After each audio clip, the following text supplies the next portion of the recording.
السلام عليكم ورحمة الله وبركاته. إن الحمد لله نحمده ونستعينه ونستغفره ونعوذ بالله من شرور أنفسنا ومن سيئات أعمالنا. من يهده الله فلا مضل له ومن يضلل فلا هادي له. وأشهد أن لا إله إلا الله وحده لا شريك له وأشهد أن محمدا عبده ورسوله صلى الله تعالى عليه وعلى آله وصحبه وسلم تسليما كثيرا. أما بعد، فقد قال الإمام البخاري رحمه الله تعالى: باب ما رخص للمريض أن يقول إني وجع أو رأس أو اشتد بي الوجع، وقول أيوب عليه السلام: أني مسني الضر وأنت أرحم الراحمين. قال حدثنا قبيصة قال حدثنا سفيان عن ابن أبي نجيح وأيوب عن مجاهد عن عبد الرحمن بن أبي ليلى عن كعب بن عجرة رضي الله عنه قال: مر بي النبي صلى الله عليه وسلم وأنا أوقد تحت القدر فقال: أيؤذيك هوام رأسك؟ قلت: نعم. فدعا الحلاق فحلقه ثم أمرني بالفداء। সম্মানিত ভাতৃমণ্ডলী, আল্লাহ রাব্বুল আলামিনের প্রশংসা এবং প্রিয় নবী সাল্লাল্লাহু আলাইহি সাল্লামের উপর সালাত ও সালামের পর আজ সোমবার 14ই রবিউল আখির 1447 হিজরি মোতাবেক 6 অক্টোবর 2025 আমাদের ধারাবাহিক আলোচনা সহিহুল বুখারীর রোগী সম্পর্কীয় পর্ব নম্বর 4। ইমাম বুখারীর এই রোগী সম্পর্কীয় পর্বের অধ্যায় নম্বর 16। এতে যে বিষয়টি নিয়ে এসেছেন তা হচ্ছে যে রোগীর জন্য কি এমন কোনো ছাড় আছে যে নিজের রোগের কথা বলতে পারবে কাউকে, নাকি একবারে গোপন রাখতে হবে? বলা যায় আছে, সমস্যা নেই, কিন্তু অভিযোগমূলক না। নিজের অবস্থা প্রকাশ করা যায়, কিন্তু অভিযোগ কমপ্লেনমূলক না। যেন আল্লাহর সম্পর্কে অভিযোগ করছে যে আল্লাহ আমাকে মুসিবতে ফেলেছে, আমাকে অসুস্থ করেছে, এই ধরনের হলে আপত্তি করে। এটি তাকদীরের উপর অসন্তুষ্টি প্রকাশ করে এবং তাতে নিজেরই ক্ষতি হয়। বরং আল্লাহ রাব্বুল আলামিন যিনি রোগ দিয়েছেন তিনি রোগ ভালো করতে সক্ষম, সর্বশক্তিমান। ওয়াইযা মারিদতু ফাহুয়া ইয়াশফিন, ইব্রাহিম আলাইহিস সালাম বলছেন, আমি যখন অসুস্থ হই তো সেই আল্লাহ একমাত্র ভালো করেন, রোগের নিরাময়ের মালিক।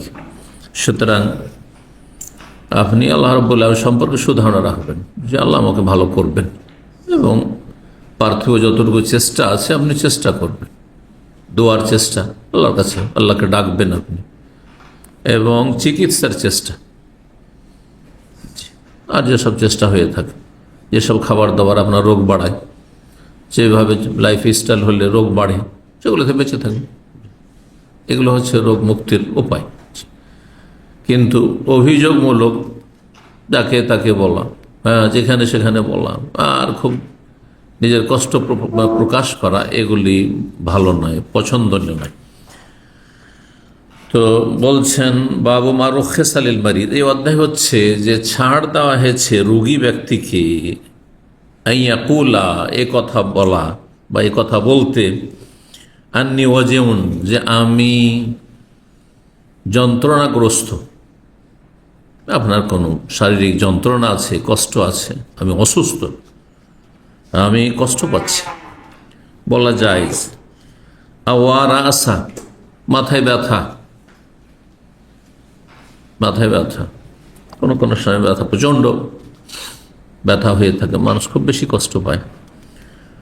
ওয়ারা আসা আরবদের ভাষা, মাথায় প্রচণ্ড ব্যথা থাকলে, যন্ত্রণা থাকলে তারা বলতো, হায় আমার মাথা গেল, হায় আমার মাথা গেল, মানে আমি প্রচণ্ড ব্যথা যন্ত্রণা অনুভব করছি আমার মাথায়।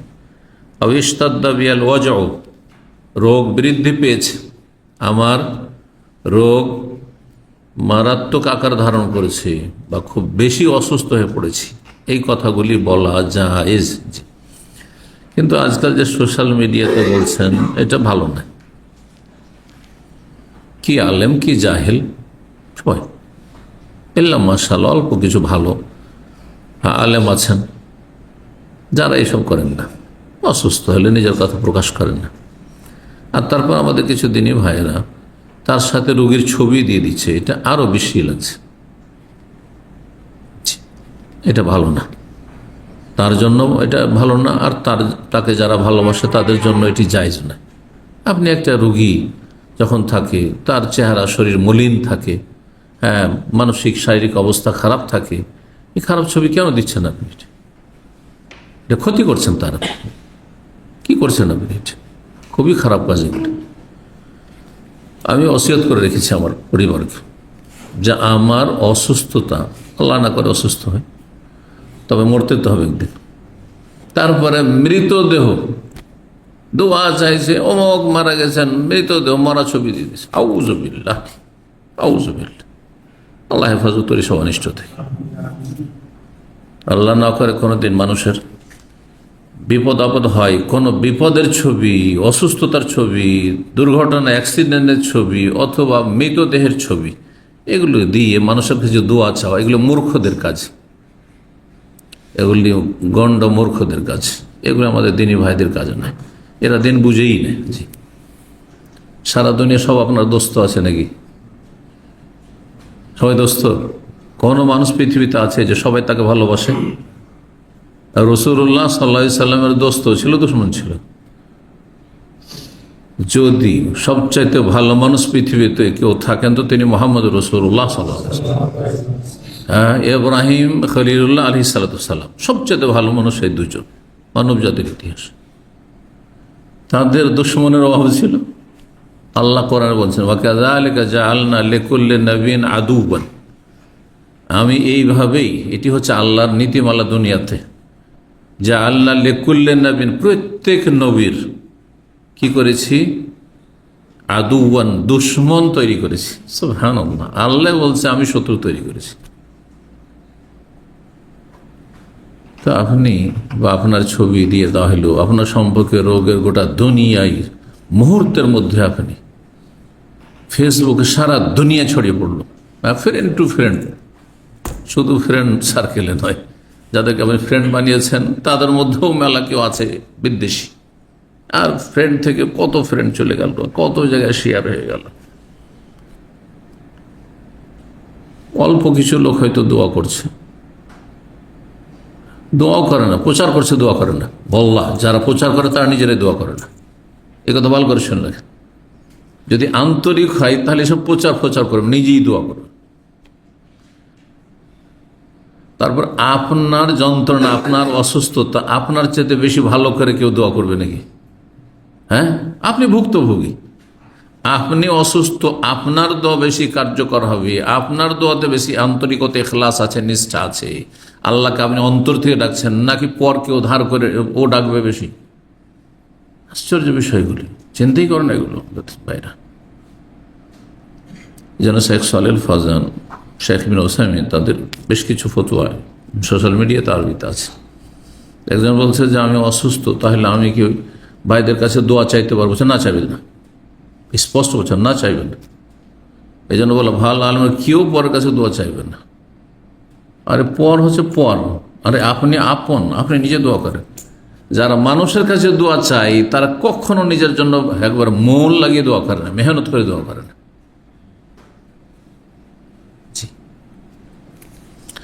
দোয়া চাইবেন পরে, আপনি নিজে দোয়া করে, আর তারপরে অল্প কিছু লোক, বিশিষ্ট ব্যক্তিজন আপনাকে ভালোবাসে, আপনি জানেন, বাপ মা ভালোবাসে, ছেলে মেয়ে ভালোবাসে, স্ত্রী ভালোবাসে, স্বামী ভালোবাসে, হ্যাঁ, আলেমের দিন পরেশগার মানুষ যদি হয়, ভালো মানুষ, তাহলে আপনার সাথে দুনিয়ার কোনো ঝগড়া বিবাদ নেই, সুতরাং ভালোবাসে।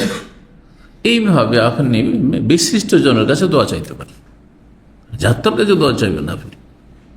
হ্যাঁ, ফাসেক ফাজের পুরা দুনিয়ার কাফের, হ্যাঁ, চিন্তা করেন, বিদাতিকে খুশি হবে না, ও দোয়া করবে আপনার জন্য? আর বিদাতিদের সংখ্যা বেশি। কাফেরকে দোয়া করবে একটা মুসলিমের জন্য, আর ওর দোয়াতে হবে বা কি? বেদাতির দোয়াতে বা কি হবে? বেনামাজির দোয়াতে, বেনামাজি 95% বেনামাজি মুসলিম সমাজে, তো বেনামাজির দোয়াতে হবেই বা কিচ্ছু হবে না, কিচ্ছু হবে না। সারা দিন দোয়া করলে কিছু হবে না, কোনো ফায়দা হবে না তাদের দোয়াতে। এই জন্য এই স্বভাবগুলো আপনারা বাদ দেন। আমি সারা বিশ্বের সমস্ত মুসলিম বাংলাভাষীকে বলছি যে পরের কাছে দোয়া চাওয়া এই বদ স্বভাবটা বাদ দেন, নিজে দোয়া করেন। আলাইকা বিনাফসিকা, নিজের চরকায় তেল দিতে শিখেন। জি, আল্লাহ তৌফিক দান করুন। তারপরে সোশ্যাল মিডিয়াতে এগুলো ছড়িয়ে দিয়ে যাদেরকে ভালোবাসেন আপনি দোয়া করবেন, খুব ভালোবাসেন আপনি দোয়া করবেন, আপনি কেন ছড়িয়ে দিচ্ছেন?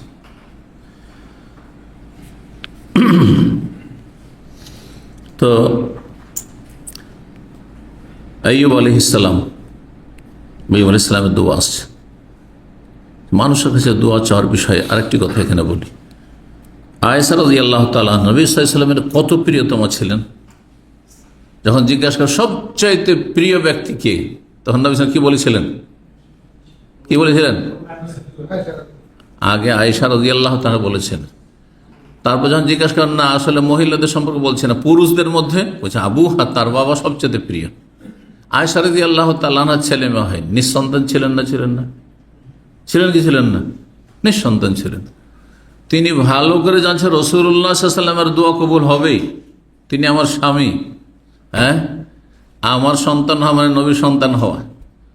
একটি হাদিস দেখান তো দেখি যে রাসূলুল্লাহ সাল্লাল্লাহু আলাইহি ওয়াসাল্লামের কাছে আয়েশা অনুরোধ করছেন, আবেদন করছেন যে ইয়া রাসূলুল্লাহ আমার একটা সন্তানের জন্য একটু দোয়া করে দেন, আল্লাহ যেন আমাকে একটা নেক সন্তান দেয়। দেখান দেখি। আরো আপনাদের দিমাগ খোলার প্রয়োজন আছে এর বেশি? আপনি আপনার দোয়া করবেন, করেননি। যদি থাকতো তাহলে অবশ্যই মা আয়েশা বর্ণনা করতেন, আমি একবার রাসূলুল্লাহর কাছে দরখাস্ত করলাম যে ইয়া রাসূলুল্লাহ আমার জন্য একটু দোয়া করে দেন যাতে আমাকে আল্লাহ একটা নেক সন্তান দেন। নেই কোনো হাদিস, কোনো হাদিস নেই। তাহলে কি করেছেন?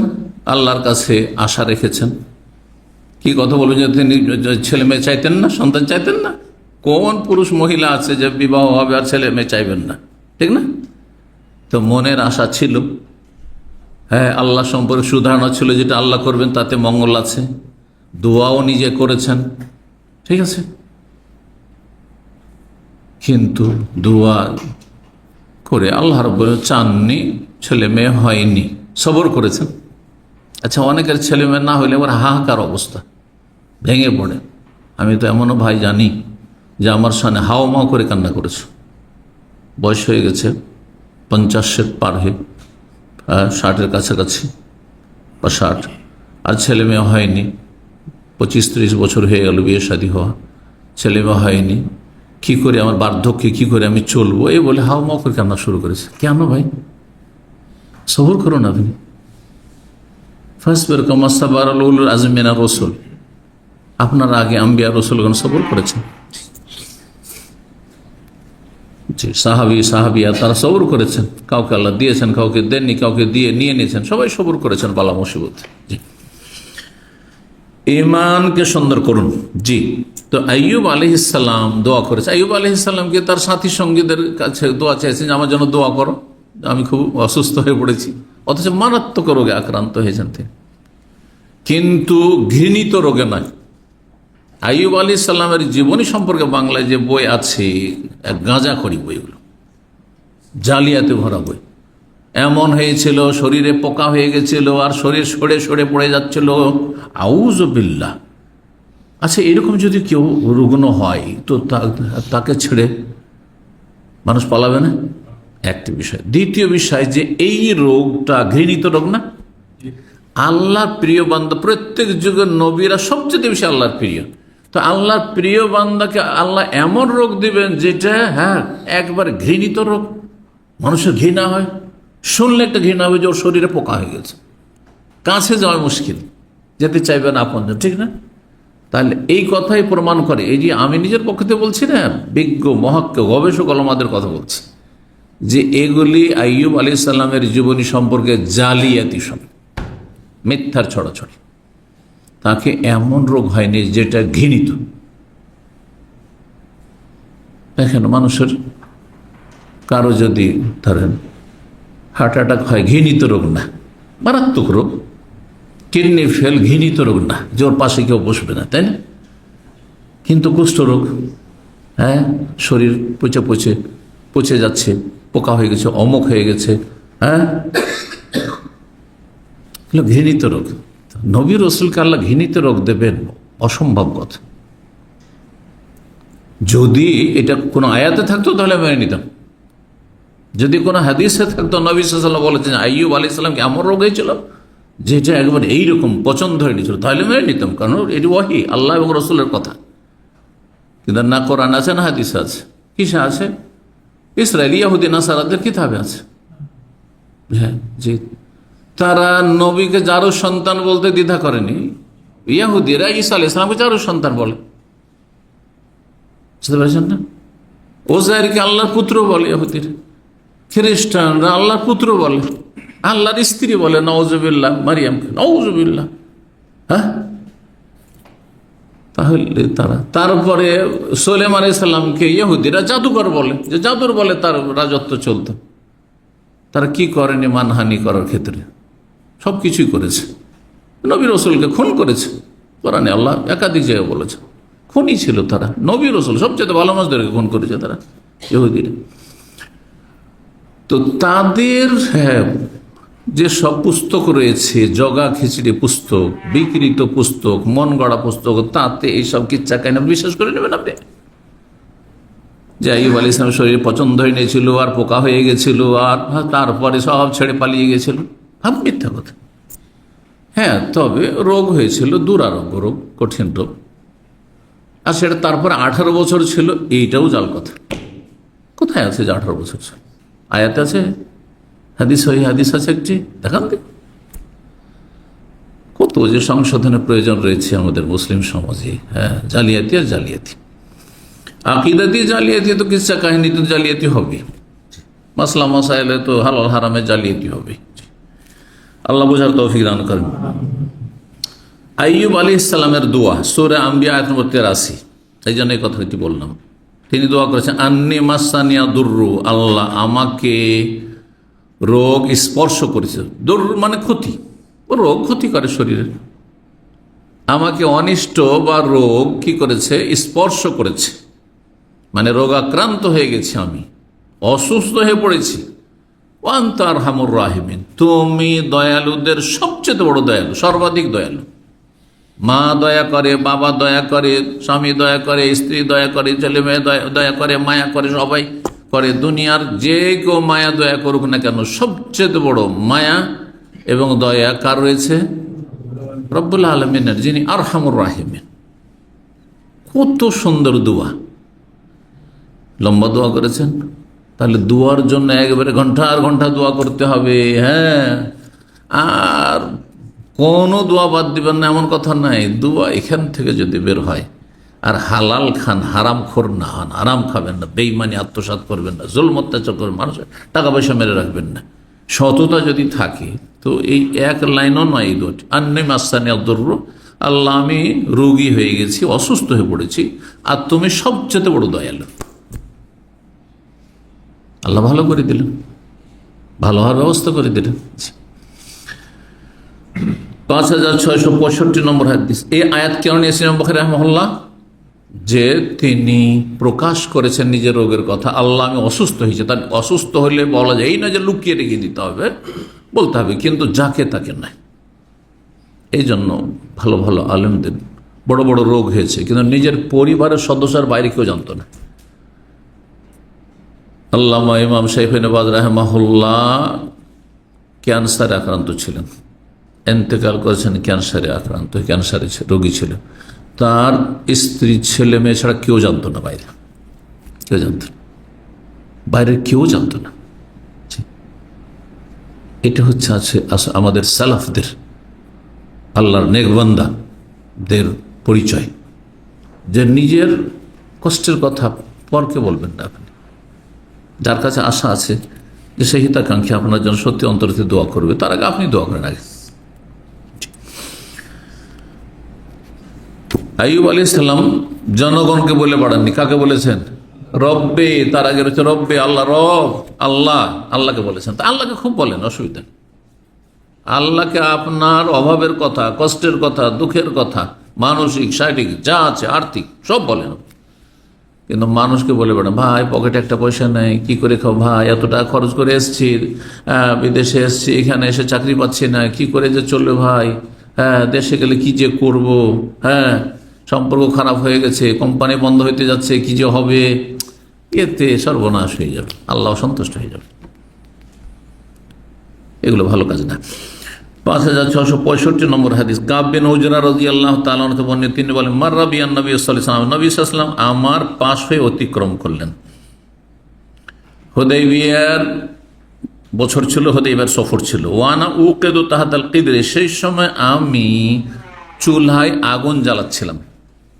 কিদর মানে পাতিল, হাঁড়ি, আর চুলহার ওপর হাঁড়ি পাতিল থাকে, আর তার নিচে, হাঁড়ির নিচে আমি আগুন জ্বালাচ্ছিলাম, মানে পাকশাক করছিলেন কিছু সাথী সঙ্গী নিজেদের জন্য। ফাকাল, সেই সময় যখন গরম থাকে, আগুনের গরম, যদি উকুন থাকে মাথায়, তাহলে উকুনগুলি তখন আর ছটপট করে, তখন মাথা থেকে চারিদিকে বেরিয়ে আসে, ছড়িয়ে পড়ে। ওই অবস্থা হয়েছিল। তো সাহাবায়ে কেরামদের অনেকের বড় চুল ছিল। ফাকার নবী সাল্লাল্লাহু আলাইহি ওয়াসাল্লাম, আইয়ুযিকা হাওয়া মুরাসিকা, তোমার মাথার উকুন তোমাকে কষ্ট দিচ্ছে খুব। কারণ রাসূলুল্লাহ সাল্লাল্লাহু আলাইহি ওয়াসাল্লাম দেখতে পাচ্ছেন যে এই চুলা জ্বালাচ্ছে, আর এই গরমের চোটে তার মাথা থেকে উকুনগুলি সব আর গোটা গায়ে ছড়িয়ে পড়েছে, মানে প্রবাহিত হচ্ছে, মনে হয় বইছে, এইরকম অবস্থা। অন্য হাদিসে রয়েছে মাথার উকুনগুলি চারিদিকে বিক্ষিপ্ত হয়ে পড়েছে। দেখতে পাচ্ছেন রাসূলুল্লাহ কুলতু, নাম, হ্যাঁ, আমার উকুন আমাকে খুব কষ্ট দিচ্ছে। ফাদা আল হাল্লাক, নবী সাল্লাল্লাহু আলাইহি সাল্লাম ইহরাম অবস্থায় ছিলেন ওই সাহাবী, কারণ ওমরায় গেছেন। নবী সাল্লাল্লাহু আলাইহি সাল্লাম নাপিতকে ডাকলেন, হাল্লাক, নাপিতকে ডাকলেন।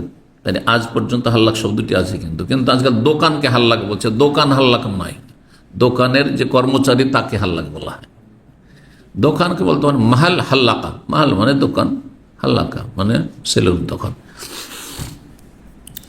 তো নাপিতকে ডাকলেন, ফাহালাকাহু, আর তার মাথা মন্ডন করে দিল সেই নাপিত। সুম্মা আমারান বিল ফিদা, তারপরে আমাকে নির্দেশ দিন রাসূলুল্লাহ সাল্লাল্লাহু আলাইহি ওয়াসাল্লাম ফিদিয়া দিয়ে দেওয়ার জন্য। কারণ ইহরাম অবস্থায় যেহেতু চুল কাটা নিষেধ, মাথা মুন্ডন নিষেধ, নখ কাটা নিষেধ, এগুলো নিষেধ, মোচ কাটা নিষেধ, দাড়ি সবসময় না যায়, হারাম। তো এই জন্য আল্লাহ রাব্বুল আলামিন কি করেছেন, ইহরামের নিষিদ্ধ কাজ করলে কি করতে হবে, ফিদিয়া দিতে হবে। একে দম বলা হয় না, কিন্তু অনেকে বলে দেয়, মোটা কথা এটি, সূক্ষ্ম কথা হচ্ছে কি, এটি ফিদিয়া। কোরআনে কারীমের বিধান আল্লাহ বর্ণনা করেছেন সূরা বাকারায়, ফামান কানা মিনকুম মারিজান, তোমাদের কেউ যদি অসুস্থ হয়ে যায়, আও বিহি আযাম মির রাসি, অথবা মাথায় কোনো কষ্ট থাকে, উকুন থাকে। এই সাহাবীর যেহেতু বাস্তব ঘটনা এরকম ছিল, সেই জন্য এই শব্দ দিয়ে কোরআন আয়াত নাযিল হয়েছে। আও আযাম মির, মাথায় যদি কষ্ট, কারো মাথা ফেটে গেছে, কারো মাথায় ঘা হয়ে গেছে, উকুন্নায় ঘা হয়ে গেছে, এখন মাথা মুন্ডন করতে হবে এরম অবস্থায়, মাথা ফেটে গেছে, রক্ত বইছে, তাহলে ওই জায়গায় চুল কাটতে হবে, ওই জায়গায় মেডিসিন লাগানোর জন্য বা আপনার সেলাই দেওয়ার জন্য ইত্যাদি সময় হতে পারে এরকম। আল্লাহ বলছেন এইরকম যদি হয় তাহলে ইহরামে তোমাকে নিষিদ্ধ কাজ করতে হচ্ছে, ইহরামে নিষিদ্ধ কাজ করে নাও। আর ফিদিয়া মানে এখান থেকে মুক্তি লাভের জন্য কিছু করে দাও, করণীয়। ফাফিদিয়াতুন মিন সিয়ামিন আও সাদাকাতিন আও নুসুক, এই তিনটির মধ্যে আল্লাহ এখতিয়ার, অপশন দিয়েছেন। তার মানে তিনটার যে কোনো একটা করতে হবে। ফাফিদিয়াতুন মিন সিয়ামিন, রোজা রাখতে পারো, রোজা রাখলে কয়টি, 3টি রোজা, জি, ফিদিয়াতুল আজা এটাকে বলা হয়।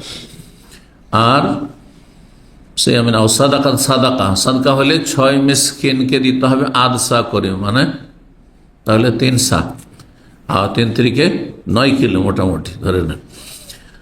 6 জন মিসকিনকে খাবার দিয়ে দিবে, খাবার দিলেও চলবে। আর নসুক, অথবা একটা কোরবানি করো, কোরবানি মানে কমপক্ষে 500-600 রিয়াল, তাই না? তো 500 রিয়াল লাগছে, আর এখানে আপনার 9 কেজি, তো 9 কেজিটা সুবিধা। ওটাও যে 9 কেজি, তো যদি আপনি মনে করেন যে এটা দেবো না, আমি শুধু 3 দিন রোজা রেখে নেবো, তাও করতে পারেন আপনি। এর জন্য সেখানেও সফরও রাখতে পারেন, আপনি চলে এসেও রাখতে পারেন, শর্ত নয় যে মক্কাতে রাখতে হবে। তো নবী সাল্লাল্লাহু আলাইহি ওয়াসাল্লাম এই ফিদিয়া দিতে বলেন। 5666 নম্বর হাদিস বর্ণনা করেছেন কাসেম বিন মুহাম্মদ, প্রখ্যাত তাবী এবং বড় ইমাম ছিলেন মদিনার। তিনি বলছেন, কালাত আয়েশা, মা আয়েশা, কাসেম বিন মুহাম্মদ বিন আবি বকর, তো আবু বকর সিদ্দিক রাদিয়াল্লাহু তাআলা ছোট ছেলের নাম মুহাম্মদ ছিল, ওই মুহাম্মদের ছেলে কাসেম। আর মোহাম্মদের বোন হচ্ছেন মা আয়েশা রাদিয়াল্লাহু তাআলা আনহা, তাহলে কাসেম হচ্ছে মা আয়েশার ভাতিজা, তাই না, ভাইয়ের ছেলে। আয়েশা রাদিয়াল্লাহু তাআলা আনহা বললেন যে একবার ঘটনা, তিনি অসুস্থ ছিলেন, মাথায় প্রচণ্ড ব্যথা ছিল। ওয়ারাসা, হাই আমার মাথা গেল, মানে মাথায় প্রচণ্ড যন্ত্রণা অনুভব করছি। ফাকালা রাসূলুল্লাহ তখন বললেন, যা কি এই মাথার ব্যথায় তুমি যদি মারাই যাও, যা কি লাউকানা ওয়ানা হাই, আর আমি যদি জীবিতই থাকি তো তোমার কোনো চিন্তা নেই, কারণ তোমার জন্য আল্লাহর কাছে আমি ক্ষমার জান্নাতের দোয়া করব। হ্যাঁ, তার মানে কি মরণ চাইছেন নাকি? নেগেটিভ কখনো চিন্তা করতে হয় না, কিন্তু মা আয়েশা ওইটাই ভেবেছেন। হ্যাঁ, মানুষ নেগেটিভ চিন্তা করে নেয় অনেক সময়। বলছেন যদি এই মাথার ব্যথাতে তুমি মরেই যাও, ধরে নাও, আর আমি যদি বেঁচে থাকি, ফাস্তাগফিরুল্লাহি ওয়া আদুল্লাহি, তোমার জন্য আল্লাহর কাছে ক্ষমা প্রার্থনা করব এবং তোমার জন্য আমি দোয়া করতে থাকবো, নবীর দোয়া পাবে, রাসূলুল্লাহর দোয়া পাবে, তোমার কোনো চিন্তাই নেই, জান্নাত পেয়ে যাবে। ফাকালাত আয়েশা, মা আয়েশা রাদিয়াল্লাহু তাআলা আনহা তখন বলছেন, ওয়া সুকলায়া, হায় আফসোস, হায় আক্ষেপ,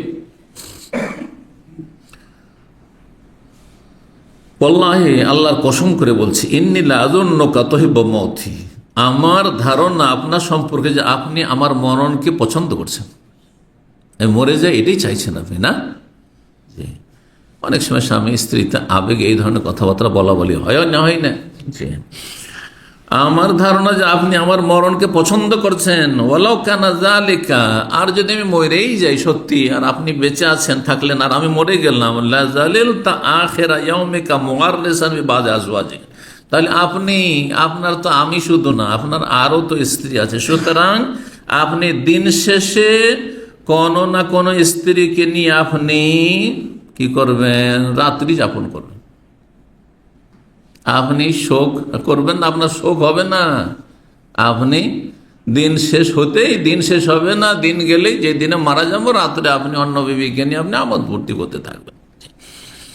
ফাকাল নবী সাল্লাল্লাহু আলাইহি ওয়াসাল্লাম, তখন নবী সাল্লাল্লাহু আলাইহি ওয়াসাল্লাম বললেন যে শুধু তোমার মাথায় ব্যথা হয় না, বেশি আবেগ, নারীদের আবেগ বেশি, কিন্তু হ্যাঁ, অনেক পুরুষরাও বেশ আবেগী থাকে, আর আমাদের বাঙালি জাতি আরো বেশি আবেগী। হ্যাঁ, বিবেক এদের কম কাজ করে, আবেগ কাজ করে, ঠিক না? এই জন্য দেখেন আবেগে মনে হচ্ছে ইসলাম কায়েম করে ফেললো দেশে, নিরাপত্তার খবর নেই, আর ইসলাম কায়েমের স্বপ্ন দেখছে আকাশ ছোড়া। আর ইসলাম কায়েম করতে গিয়ে যে এই বছরের ইতিহাসে যত শিরকি আস্তানাতে এরা গিয়েছে, মনে হয় বাংলার জমিনের ইতিহাসে এত শিরকের আস্তানাতে কেউ যায়নি, আর তাও লেবাসধারী দাড়িওয়ালা, আর তাদের ঈমান নষ্ট করেছে এইভাবে, ঠিক না? আপনি দেখেন বিগত 40-50 বছর যারা ইতিহাস দেখেছেন, যে এমন শিরকের আস্তানা থেকে ধর্ণা দেওয়া আর শুভেচ্ছা জানানো, শুভ ইচ্ছা, খুব ভালো কাজ করছেন আপনারা, করতে থাকেন, হ্যাঁ, জাহান্নামে যেতেই থাকেন শিরিক করে মরে। কথা বোঝা গেছে না? এটা যদি আপনি পছন্দ করেন তো আপনার ঈমান থাকবে? বলুন তো দেখি, একজন মদ খাচ্ছে আর যদি বলেন, হ্যাঁ, যে শুভেচ্ছা, তুমি খুব ভালো কাজ করছো, হ্যাঁ, গাঁজা হেরোইন খাচ্ছে, খুব ভালো কাজ করছো, তাহলে বলেন আপনি কত বড়, হ্যাঁ, বদ প্রকৃতির লোক। যে একটা লোক গাঁজা খাচ্ছে, মদ খাচ্ছে, আর তাকে শুভেচ্ছা জানাচ্ছেন আপনি, হ্যাঁ, তাকে আপনি অভিনন্দন জানাচ্ছেন আপনি, হ্যাঁ, তাকে আপনি উৎসাহিত করছেন আপনি, আউযু বিল্লাহ। ওর চাইতে কত বড় অপরাধ হচ্ছে শিরকের গুনাহ, আল্লাহ কখনো মাফ করবেন না। এদের ঈমান নিয়ে চিন্তা নেই, এদের শুধু ক্ষমতা নিয়ে চিন্তা। আল্লাহ এইরকম ক্ষমতা কখনো টিকবে না, লিখে নেন ভালো করে, এই কথার ব্যতিক্রম হবে না, কারণ আমি নিজের কথা বলছি না, এটা কোরআন সুন্নাহর কথা। ইয়াবুদুনানি লা ইউশরিকুনা বি শাইআ, ইসলামী খেলাফত টিকাতে হলে, কায়েম করতে হলে একমাত্র আমার ইবাদত করতে হবে, শিরক করলে চলবে না। শাইআন, সামান্য শিরক থাকলে হবে না। হ্যাঁ, শিরকের আগুন দাও দাও করে ভিতরে জ্বলছে, হ্যাঁ, আর আপনি, হ্যাঁ, তার উপরে আপনি ইসলাম কায়েম করবেন, তা হয় তাওহীদ কায়েম করবে, কখনো কায়েম হবে না, কখনো কায়েম হবে না। এই আশা নিরাশায় পরিণত হবে, আর শেষ পরিণাম জায়েদের হয়ে আছে বিভিন্ন দেশে বিভিন্ন জায়গায়, তাই হবে আর হচ্ছে, চোখের সামনে দেখছেন। 50 বছরের ইতিহাস যদি ভালো করে দেখেন পৃথিবীর, তাহলে সব সুস্পষ্ট হয়ে যাবে। আল্লাহ এদের অনিষ্ট থেকে রক্ষা করুন। তো নবী সাল্লাল্লাহু আলাইহি সাল্লাম বললেন, বাল আনা ওয়া রাসা, শোনো, বরং আমার মাথায় প্রচন্ড যন্ত্রণা রয়েছে। হায়, আমার মাথায় বড় কষ্ট রয়েছে, যন্ত্রণা রয়েছে। লাকাদ হামামতু, আমার ইচ্ছা হচ্ছে, জানি না কখন দুনিয়া থেকে চলে যাব। তাই নবী সাল্লাল্লাহু আলাইহি ওয়াসাল্লামও জানেন না, তবে ইন্তেকালের আগে জানিয়ে দেওয়া হয়েছে। আগে থেকে জানতেন না যে আমি 63 বছর বাঁচবো আর এই সময় আমার অমুক দিন ইন্তেকাল হবে, কিন্তু নবী রসুলগণ, প্রত্যেক নবী রসুলকে ইন্তেকালের আগে, সেটা যতক্ষণ আগে হোক না কেন বা যে কয়দিন আগে হোক না কেন, জানিয়ে দেওয়া হয় যে এখন তোমার সময় চলে আসছে আর তুমি প্রস্তুত থাকো আসার জন্য। লাকাদ হামামতু, আমার ইচ্ছা হচ্ছে, আওয়ারাদ্দু, হামামতু বলেছেন, আওয়ারাদ্দু বলেছেন বর্ণনাকারী সন্দেহ, আন উরসিলা ইলা আবি বকরিন ওয়া ইবনিহি, যে আমি আবু বকর আর তার ছেলে, বড় ছেলে আব্দুর রহমানকে ডেকে পাঠাই। ফাআহাদা, এবং তাদেরকে ওসিয়ত করে যাই, খেলাফতের ওসিয়ত করে দিই যে আবু বকর এবং তার বড় ছেলেকে বলে দিই যে আমার পরে প্রথম খলিফা হবেন আবু বকর, তোমার আব্বা। এই ওসিয়ত করে আমি এই বিষয়টি স্পষ্ট করে দিতে চাই, যাতে করে কারো কোনো বলার সুযোগ না থাকে, যে আর কারো প্রস্তাব না আসে যে না ওনাকে না অন্য কাউকে করা হোক বা আর কাউকে করা হোক, কারো নাম উল্লেখ করে দিল, এমনটা যেন না হয়। এক কথায় দ্বিমত যেন মানুষের না হয়। ওসিয়ত, আহাদা মানে ওসিয়ত করতে চাই, আইয়াকুল আল কাইলুন, যাতে কোনো ব্যক্তি কোনো কথা না বলতে পারে, যে অন্য কেউ আর কারো প্রস্তাব না নিয়ে আসে। ইয়াতামান্নাল মুতামান্নুন, অথবা কোনো আশা আকাঙ্ক্ষাকারী আশা আকাঙ্ক্ষা করে না বসে যে আমি যদি খলিফা হইতাম, এমনটাও তো হইতে পারে। তো এমন যেন না হয়। যদি সাহাবা কেরামের মধ্যে ক্ষমতার লোভ লালসা কারো ছিল না, জি, কারণ এটিকে তারা সম্মাননা মনে করতেন না, এটিকে কষ্ট মনে করতেন, বোঝা মনে করতেন। নেতৃত্বকে যদি বোঝা মনে করেন, কেউ বোঝা নিতে চাইবে না, কেউ অতিরিক্ত বোঝা নিতে চাইবে। যারা মুখলেস মানুষ, হ্যাঁ, আখেরাতমুখী, দুনিয়া বিমুখ, তারা কেউ ক্ষমতা চাইবে না, কারণ ক্ষমতা মানে বিপদ। এই বিশাল বোঝা, গোটা দেশে যে জুলম অত্যাচার হচ্ছে আর নিরাপত্তাহীনতায়, এগুলির জবাব দিতে হবে এই শাসকদেরকে। কেন হচ্ছে, কেন সামলাতে পারছো না? তোমার ক্ষমতা নাই, ক্ষমতা নাই তো নিলে কেন নেতৃত্ব? সুম্মা কুলতু, তারপর আমি বললাম, ইয়া আল্লাহ, সুম্মা কুলতু, নবী সাল্লাল্লাহু আলাইহি ওয়াসাল্লাম বলছেন যে আমি চাইছিলাম যে ডেকে বইলেই দিই বিষয়টি, তারপর চিন্তা করলাম যে না, কারণ আমার সাথী সঙ্গী সাহাবায়ে কেরামদেরকে এমনভাবে তরবিয়ত করে দিয়েছি যে আবু বকর ছাড়া ওরা আর কাউকে নির্বাচন করবে না বা মনোনীত করবে না। সুম্মা কুলতু, তারপর আমি মনে মনে বললাম, ইয়া আল্লাহু ইয়াদফাউল মুমিনুন, আল্লাহ বিষয়টিকে অস্বীকার করেন যে অন্য কেউ খলিফা, মানে আল্লাহর ফয়সালা আমার পরে, তার নবী সাল্লাল্লাহু আলাইহি ওয়াসাল্লামকে জানিয়ে দেওয়া হয়েছে যে আল্লাহর ফয়সালা হয়ে আছে তকদিরে যে আমার পরে খলিফা কি হবেন? আবু বকর। ওয়াদফাউল মুমিনুন, আর মুমিনরাও বিষয়টি প্রতিহত করবে যে আবু বকর ছাড়া অন্য কাউকে খলিফা হতে দেবে না। অথবা বর্ণনাকারী সন্দেহ, ইয়াদফাউল্লাহ, আল্লাহ প্রতিহত করবেন অন্যের খলিফা হওয়াকে, ওয়ায়াবাল মুমিন, মুসলিমরা অস্বীকার করবেন, মানে সাহাবায়ে কেরাম তারাও মুহাজির আনসার মেনে নেবেন না যে আবু বকর থাকতে আর কেউ খলিফা হোক। কারণ নবী সাল্লাল্লাহু আলাইহি ওয়াসাল্লাম নাম স্পষ্ট না করলেও কথায় কাজে বিভিন্ন সময় প্রমাণ করে দিয়েছেন যে আমার পরে খলিফা কে? আবু বকর সিদ্দিক রাদিয়াল্লাহু তাআলা। নবী সাল্লাল্লাহু আলাইহি ওয়াসাল্লাম অসুস্থ যখনই হয়েছেন, তখন মসজিদে ইমামতি করার জন্য কার নাম উল্লেখ করেছেন? মুরু আবু বকরিন ফালিয়াসান, আবু বকরকে বলল নামাজ পড়া। যখন কোনো জায়গায় গিয়েছেন, এসে বলছেন আমি অমুক জায়গায় গেছিলাম কয়েকজন সাথী সঙ্গী নিয়ে, তখন কি বলছেন? দাখাল তো আন্না আবু বকর ও ওমর, আমি তারপর আবু বকর ওমর গিয়েছিলাম। আগে আবু বকরের নাম বলেছে, কখন ওমরের নাম, ওসমানের নাম, আলীর নাম বলেন। বুঝেছে না? অমুক জায়গায় ছিলাম, তারপর সেখান থেকে বেরিয়ে আসলাম, আমি আবু বকর ওমর, খারাজ তো আন্না ও আবু বকরিন ওমর, এভাবে বলেছে। বহু হাদিস রয়েছে। এক বুড়ি এসে জিজ্ঞাসা, ইয়া রাসূলুল্লাহ, আপনাকে তো এবার মশলা জিজ্ঞাসা করে গেলাম, কিন্তু আগামী দিনে এসে যদি আপনাকে না পাই, দুনিয়া থেকে চলে গেছেন, অথবা আপনাকে পেলাম না, এসে বাড়িতে নেই, মদিনায় আপনি না, তো কার কাছে যাবো? এই তে আবু বকর, আবু বকরের কাছে যে সুবহানাল্লাহ, বহু হাদিস রয়েছে। আবু বকর রাদিয়াল্লাহু তাআলা প্রথম খলিফা, ইশারা ইঙ্গিত মূলক বহু হাদিস রয়েছে।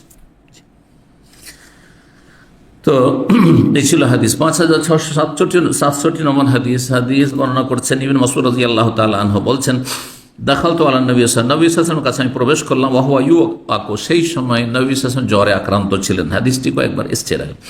ফামাসেস্তহু, তাকে আমি স্পর্শ করলাম। তাহলে রোগীর গায়ে হাত দিয়ে রোগী পরিচর্যা করা বা দেখা, খোঁজ খবর নেওয়া, এটা ভালো জিনিস।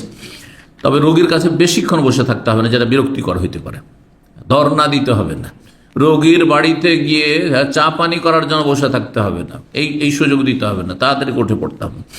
ফাকুলতু, আমি বললাম, ইন্নাকা লা তুআকু ওয়াকান শায়, তখন আমি বললাম যে আপনার তো প্রচণ্ড জ্বর ইয়া রাসূলুল্লাহ। কাল আজাল, হ্যাঁ, কামা ইউআকু রাজুলান মিনকুম, তোমাদের দুইজন মানুষের সমান আমাকে জ্বর হয়, দ্বিগুণ জ্বর হয়। কালা লাকা আজরান, তাহলে আপনার তো দ্বিগুণ সওয়াব নেকি রয়েছে।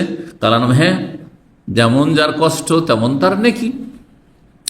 মামিন মুসলিমিন, নবী সাল্লাল্লাহু আলাইহি ওয়াসাল্লাম বললেন, যে কোনো মুসলিম ইউসিবু আযান মারাদুন, যদি কোনো কষ্ট তাকে স্পর্শ করে, এই কষ্ট আপতিত হয় তার উপর, অসুখ বা কিছু, ফামাসি আহু, রোগ অথবা অন্য কোনো কিছু, ইল্লা হাত্তাল্লাহু সাইয়্যাত, তার গুনাহগুলিকে আল্লাহ ঝরিয়ে দেবেন। কামা তাহুত্তুশ শাজারাতু ওয়ারাকাহা, যেমন গাছের পাতাগুলি গাছ ঝরিয়ে ফেলে বা বিশেষ বিশেষ মৌসুমে এসে ঝরে পড়ে।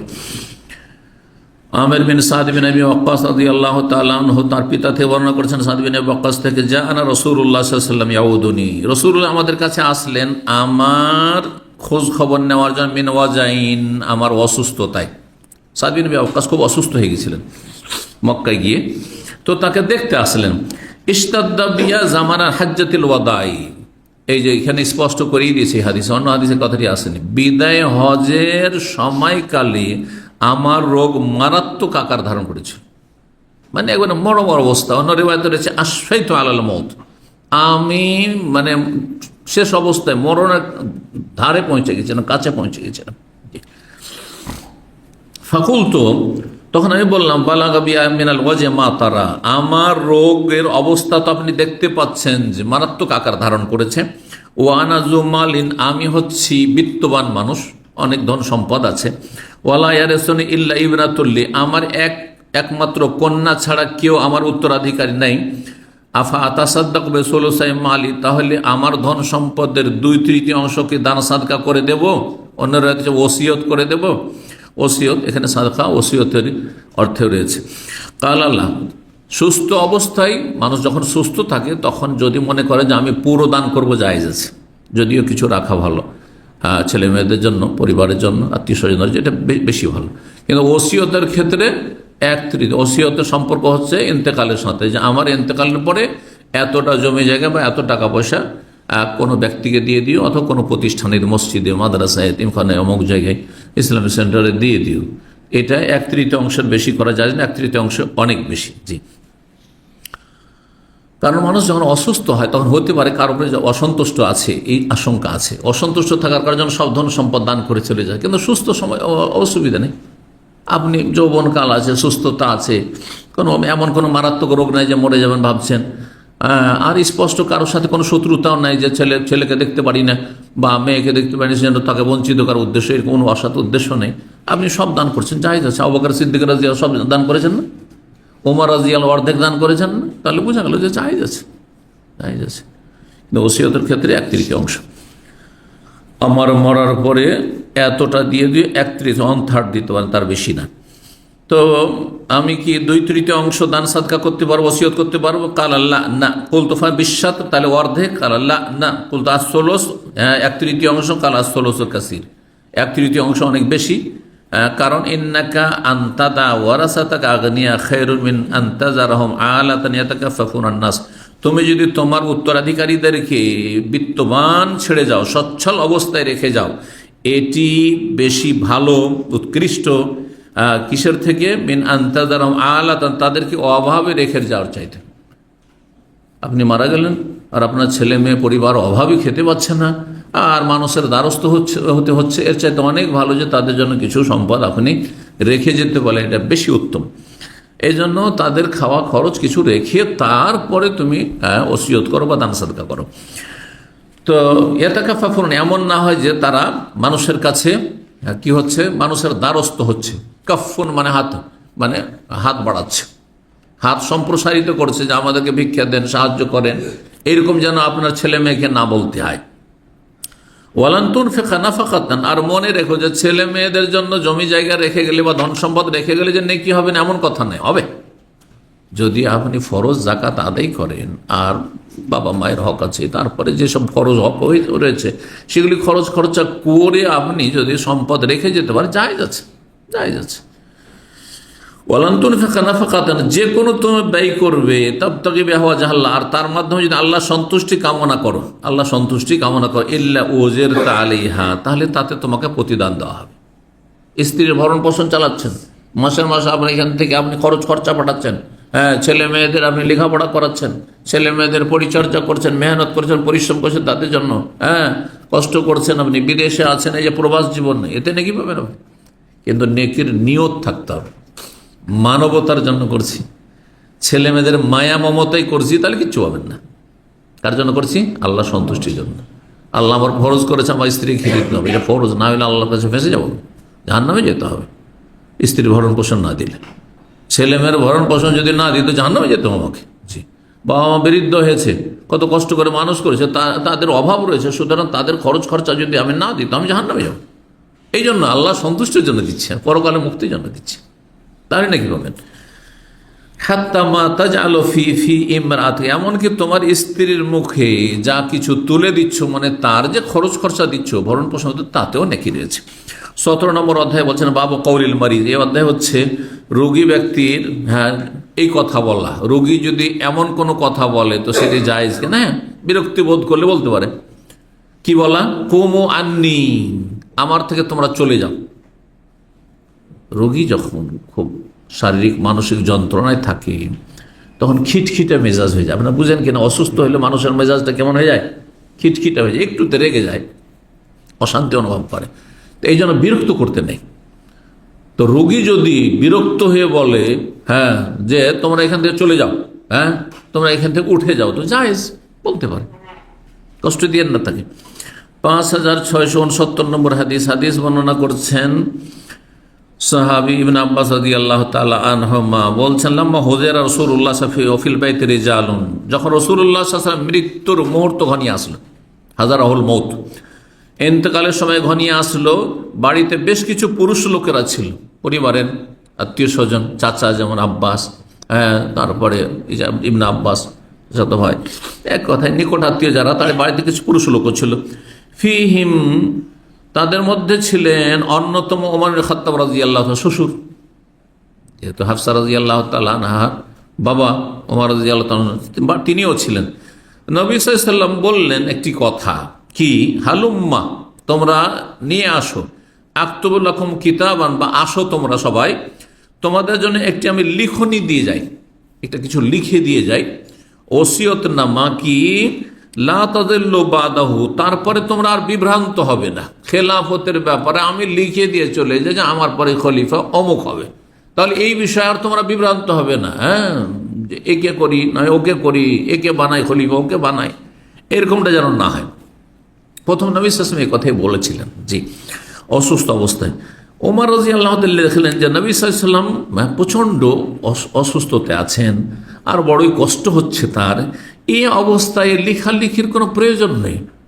আমরা আলহামদুলিল্লাহ আমাদের তরবিয়ত হয়েছে, আমরা যোগ্য ব্যক্তিকে আমরা নির্বাচন করে নেব, মনোনীত করে নেব, তো নবী সাল্লাল্লাহু আলাইহি ওয়াসাল্লাম কষ্ট দিয়ে লাভ কি?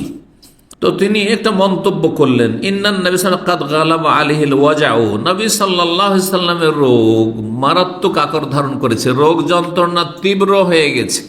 গালাবা, তীব্র হয়েছে, আলাইহিল ওয়াজাউ মানে রোগ যন্ত্রণা, রোগ যন্ত্রণা নবী সাল্লাল্লাহু আলাইহি ওয়াসাল্লামের তীব্র আকার ধারণ করেছে। ওয়া ইন্নাকুমুল কোরআন, তোমাদের কাছে কোরআনে কারীম মওজুদ আছে, যে কোরআনে কারীমে খলিফা নির্বাচনের মাপকাঠি, কাকে বানাবেন আপনি? স্বজন প্রীতি, এটা আমার আত্মীয় সেজন্য, এর সাথে আমার দুনিয়ার স্বার্থ আছে সেজন্য, আমার ফেভারে কাজ করবে সেজন্য না, কিছু না, আল্লাহ সন্তুষ্টির জন্য সবচেয়ে যোগ্য ব্যক্তিকে যথাসাধ্য আমরা, হ্যাঁ, মনোনীত করব, যার মধ্যে যোগ্যতা আছে দেশ পরিচালনার। তো নবী সাল্লাল্লাহু আলাইহি ওয়াসাল্লাম এই কথাই বললেন কি ওমর, যে তোমাদের কাছে কোরআন মওজুদ, হাসবুনা কিতাবুন, আর আল্লাহর কিতাব আমাদের জন্য যথেষ্ট। কোরআনকে আঁকড়ে ধরে থাকলে, হাদিসকে আঁকড়ে ধরে থাকলে কিয়ামত পর্যন্ত পথভ্রষ্ট হবে, নবী সাল্লাল্লাহু আলাইহি ওয়াসাল্লাম বলেছেন। জি। ফাখতালাফ আহলুল বাইত, তখন বাড়িতে যারা অবস্থান করছিল, আলে বাইতের সদস্যরা, নবী সাল্লাল্লাহু আলাইহি ওয়াসাল্লাম পরিবারের সদস্যরা আপোষে মতবিরোধে লিপ্ত হইল। কি? ফাখতাস, বাক বিতণ্ডা শুরু করে দিয়ে, মিনহুম মাইয়ুর, কেউ কেউ বলতে লাগলো, কাররেবু, তোমরা একটা কোনো কিছু লিখনি, মানে এগিয়ে দাও। তখন কাগজের যুগ ছিল না, কিসে লিখা হইতো? পাথরে লিখা হইতো, গাছের বাকলে লিখা হইতো, চামড়াতে লিখা হইতো, সাধারণত চামড়া। তো চামড়া কিছু একটা এগিয়ে দাও। ইয়াকতুবুল লাকুমুন নবী, নবী সাল্লাল্লাহু আলাইহি ওয়াসাল্লাম তোমাদের জন্য লিখে দিবেন কিতাবান, কোন একটি লিখনি, লান তাদিল্লু বাদাহু, যেমনটা বলেন নবী সাল্লাল্লাহু আলাইহি ওয়াসাল্লাম, যে তাহলে তোমরা এরপরে বিভ্রান্ত হবে না যে কাকে খলিফা করব না করব। ওয়ামিনহুম মাইয়াকুল, কিন্তু কেউ কেউ বলতে লাগলেন, মাকাল ওমর, যেমনটা ওমর বলেছেন। ওমর রাদিয়াল্লাহু তাআলার প্রস্তাব ছিল যে লিখার প্রয়োজন নেই, কোরআনে কারীম মওজুদ রয়েছে, আর আলহামদুলিল্লাহ কোরআন দিয়ে আমরা ফয়সালা করে নেব। ফালাম্মা আকসারুল্লাহ, আপোষে কিন্তু যখন দুই দিকে কথা চলে, কেউ বলছেন না না না এটা করতে হবে না, বলছেন না করি না এটা, এই করতে করতে বিভিন্ন লোক বিভিন্ন মত পেশ করতে গিয়ে, ফালাম্মা আকসারুল্লাহ ওয়াল ইখতিলাফ, অসার অনার্থক কথাবার্তা, যখন খুব বেশি অনার্থক কথাবার্তা হতে লাগলো আর মতভেদ হতে শুরু হলো নবী সাল্লাল্লাহু আলাইহি ওয়াসাল্লামের কাছে, তখন রাসূলুল্লাহ সাল্লাল্লাহু আলাইহি ওয়াসাল্লাম বলেন, কুমু, তোমরা এখান থেকে চলে যাও, তোমরা এখান থেকে উঠে যাও। কারণ যখন শারীরিক কষ্ট থাকে তখন মানসিকও কষ্ট থাকে, আর শারীরিক মানসিক কষ্ট থাকলে এসব বিরক্তি আর বরদাস্ত হয় না, তোমরা এখান থেকে সরে যাও। তো রোগী এ কথা বলতে পারে। ওবায়দুল্লাহ বলছেন, ওবায়দুল্লাহ বিন আব্দুল্লাহ, তিনি বলছেন, বিন উদয় বিন মাসউদ, ইবনে আব্বাস রাদিয়াল্লাহু তাআলা আনহু তারপরে বললেন বা বলতেন, এই হাদিসটি বর্ণনা করে, ইন্নার রাজিয়াতা কুল্লার রাজিয়া, কি মহা বিপদ হইল সেই দিনে, মাহালা বাইনা রাসূলিল্লাহ সাল্লাল্লাহু আলাইহি ওয়াসাল্লাম বাইনা ইয়াকতুবা লাহুম যালিকাল কিতাব, যে রাসূলুল্লাহ সাল্লাল্লাহু আলাইহি ওয়াসাল্লামের মাঝে এবং তিনি যে একটা লিখনি লিখে দিতে চাইছিলেন তার মাঝে যে মতবিরোধ বা দ্বিমত এখানে যে হয়ে গেল এবং অসার অবাঞ্ছিত কথাবার্তা আপোষ হইতে লাগলো, বাক বিতণ্ডা হইতে লাগলো, এইটি একটি বড় মুসিবত ছিল। যদি এখানে দ্বিমতটা না হইতো, নবী সাল্লাল্লাহু আলাইহি ওয়াসাল্লাম যা বলেছিলেন চুপচাপ আমরা যদি নিয়ে এসে দিয়ে দিতাম, তো এটাই ভালো হইতো। এইটিও একটি বড় মুসিবত যে আপোষে আমাদের পরিবারে যারা ছিল সদস্য, নিকটাত্মীয়রা, তারা ঘরে ছিল, শেষ অন্তিম অসুস্থতার সময় তারা আপোষে তাদের হট্টগোলের কারণে আর তাদের আপোষে মতবিরোধের কারণে বড় একটা বিপদ হলো যে আরে লেখাটা হলো না হলো খালি খেলাফত সম্পর্কে নবী সাল্লাল্লাহু আলাইহি ওয়াসাল্লাম লিখিয়ে দিয়েই চলে যেতেন। রাজিয়াতুন মানে মুসিবা। 18 নম্বর অধ্যায়ে বাবু মানে যাহাবা বিসাবিল মারিদ আলিউদ আলাইহি, অধ্যায় হচ্ছে কোন ব্যক্তি যদি কোনো অপ্রাপ্ত বয়স্ক রোগীকে নিয়ে যায় কোনো নেক ভালো ব্যক্তির কাছে, কিসের জন্য? তার দোয়া নেওয়ার জন্য, কারো কাছে দোয়া চাওয়ার জন্য। ছেলে আপনার অসুস্থ রয়েছে, মেয়ে অসুস্থ রয়েছে, কচি কাঁচা, তাদেরকে যদি নিয়ে যান যে আমার ছেলেটার জন্য দোয়া করে দেন, আমার একটু মেয়েটার জন্য দোয়া করে দেন, তো কেমন? জায়েজ, ভালো। কিন্তু নেক মানুষের কাছে, যার কাছে আশা করছেন যে ইনশাআল্লাহ তার দোয়া কবুল হবে অথবা সহযোগী হবে আমার দোয়ার সাথে, আগে নিজের দোয়া, কিন্তু সবসময় এটা মনে রাখবে, আমার দোয়ার সহযোগী আপনাদের দোয়া হবে, এই নয় যে আপনাদের দোয়া আমার বেশি কাজ দেবে। বাঙালি সমাজে আরেকটা মূর্খামি আছে, হিন্দুরা বলে মায়ের আশীর্বাদ, আর এই বাঙালি মুসলিমরা বলে যে মায়ের দোয়া। আরে বাপের দোয়া বলে না, বড়ই দুঃখের বিষয়। আমার মায়ের দোয়া আছে, তোমার বাপ গেল কোথায়? মায়ের সাথে বাপ বেশি চিন্তা করে ছেলেটিকে বড় করার জন্য, এটা মনে রাখেন। যারা বাবা হয়েছেন তারা ভালো করে বুঝতে পারছে মায়ের চিন্তা দৌড় কতটুকু, যে আমার ছেলেটাকে ভালো ভালো খাওয়াবো আর একটু ঘরের মধ্যে ভালো রাখবো, যত্নে রাখবো। কিন্তু মা এতদূর কোথায় চিন্তা করবে যেই চিন্তাটা আমি করতে পারবো আমার ছেলে মেয়েদের জন্য, যে আমি এদেরকে কতটা উপরে নিয়ে যেতে পারি, সেই চিন্তা ক্ষমতা কি আমার পরিবারের আছে? কখন এটা হইতে পারে না। তুলনামূলক মায়ের চাইতে বাবা বেশি শিক্ষিত, বেশি জ্ঞানী, অধিকাংশের ক্ষেত্রে, ব্যতিক্রম কিছু সেটা ভিন্ন বিষয়। তো সুতরাং এই যে একটা বাঙালি সমাজ, এটা হিন্দু প্রভাবিত কথা, হিন্দুদের মায়ের আশীর্বাদ, ওই আশীর্বাদটাকে শুধু দোয়া, কিন্তু মায়ের দোয়া, বাবারও দোয়া বলো, মা বাবার দোয়া, কিন্তু আগে মা বাবার দোয়া না, আগে আপনার দোয়া হইতো।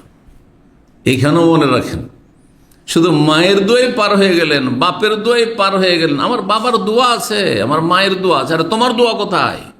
ধোকা খেয়েও না, দুটো পয়সা আল্লাহ দিয়েছেন তো। হ্যাঁ, এটি মূর্খামি। জি, তোমার ইমান আমল তোমার সাথ দিচ্ছে কিনা এটা দেখার বিষয়। না হলে তোমার টাকা পয়সা, ধন সম্পদ আর তোমার প্রভাব আর নেতৃত্ব, এগুলি আল্লাহর পরীক্ষা। এগুলিও বালা মুসিবত তোমার জন্য হইতে পারে, বিপদ টেনে নিয়ে আসতে পারে। এই নেতৃত্বের কারণে জাহান্নামে চলে গেলে তুমি, তোমার এই পয়সার কারণে জাহান্নামে চলে গেলে তুমি, হতে পারে সেটি। সবসময় আপনি দুনিয়ার ভোগের সামগ্রীকে নিয়ামত মনে করবেন না, কখনো কখনো আযাব। পয়সা অনেকের জন্য আল্লাহর আযাব, বরং অধিকাংশ লোকের জন্য আল্লাহর আযাব। এত পয়সা না হলে এত পাপ করতো না। হ্যাঁ, এত বড় ক্ষমতাধার না হলে এত জুলম অত্যাচার করতো না, এত মানুষ খুন করতো না। কথা বুঝতে পেরেছেন?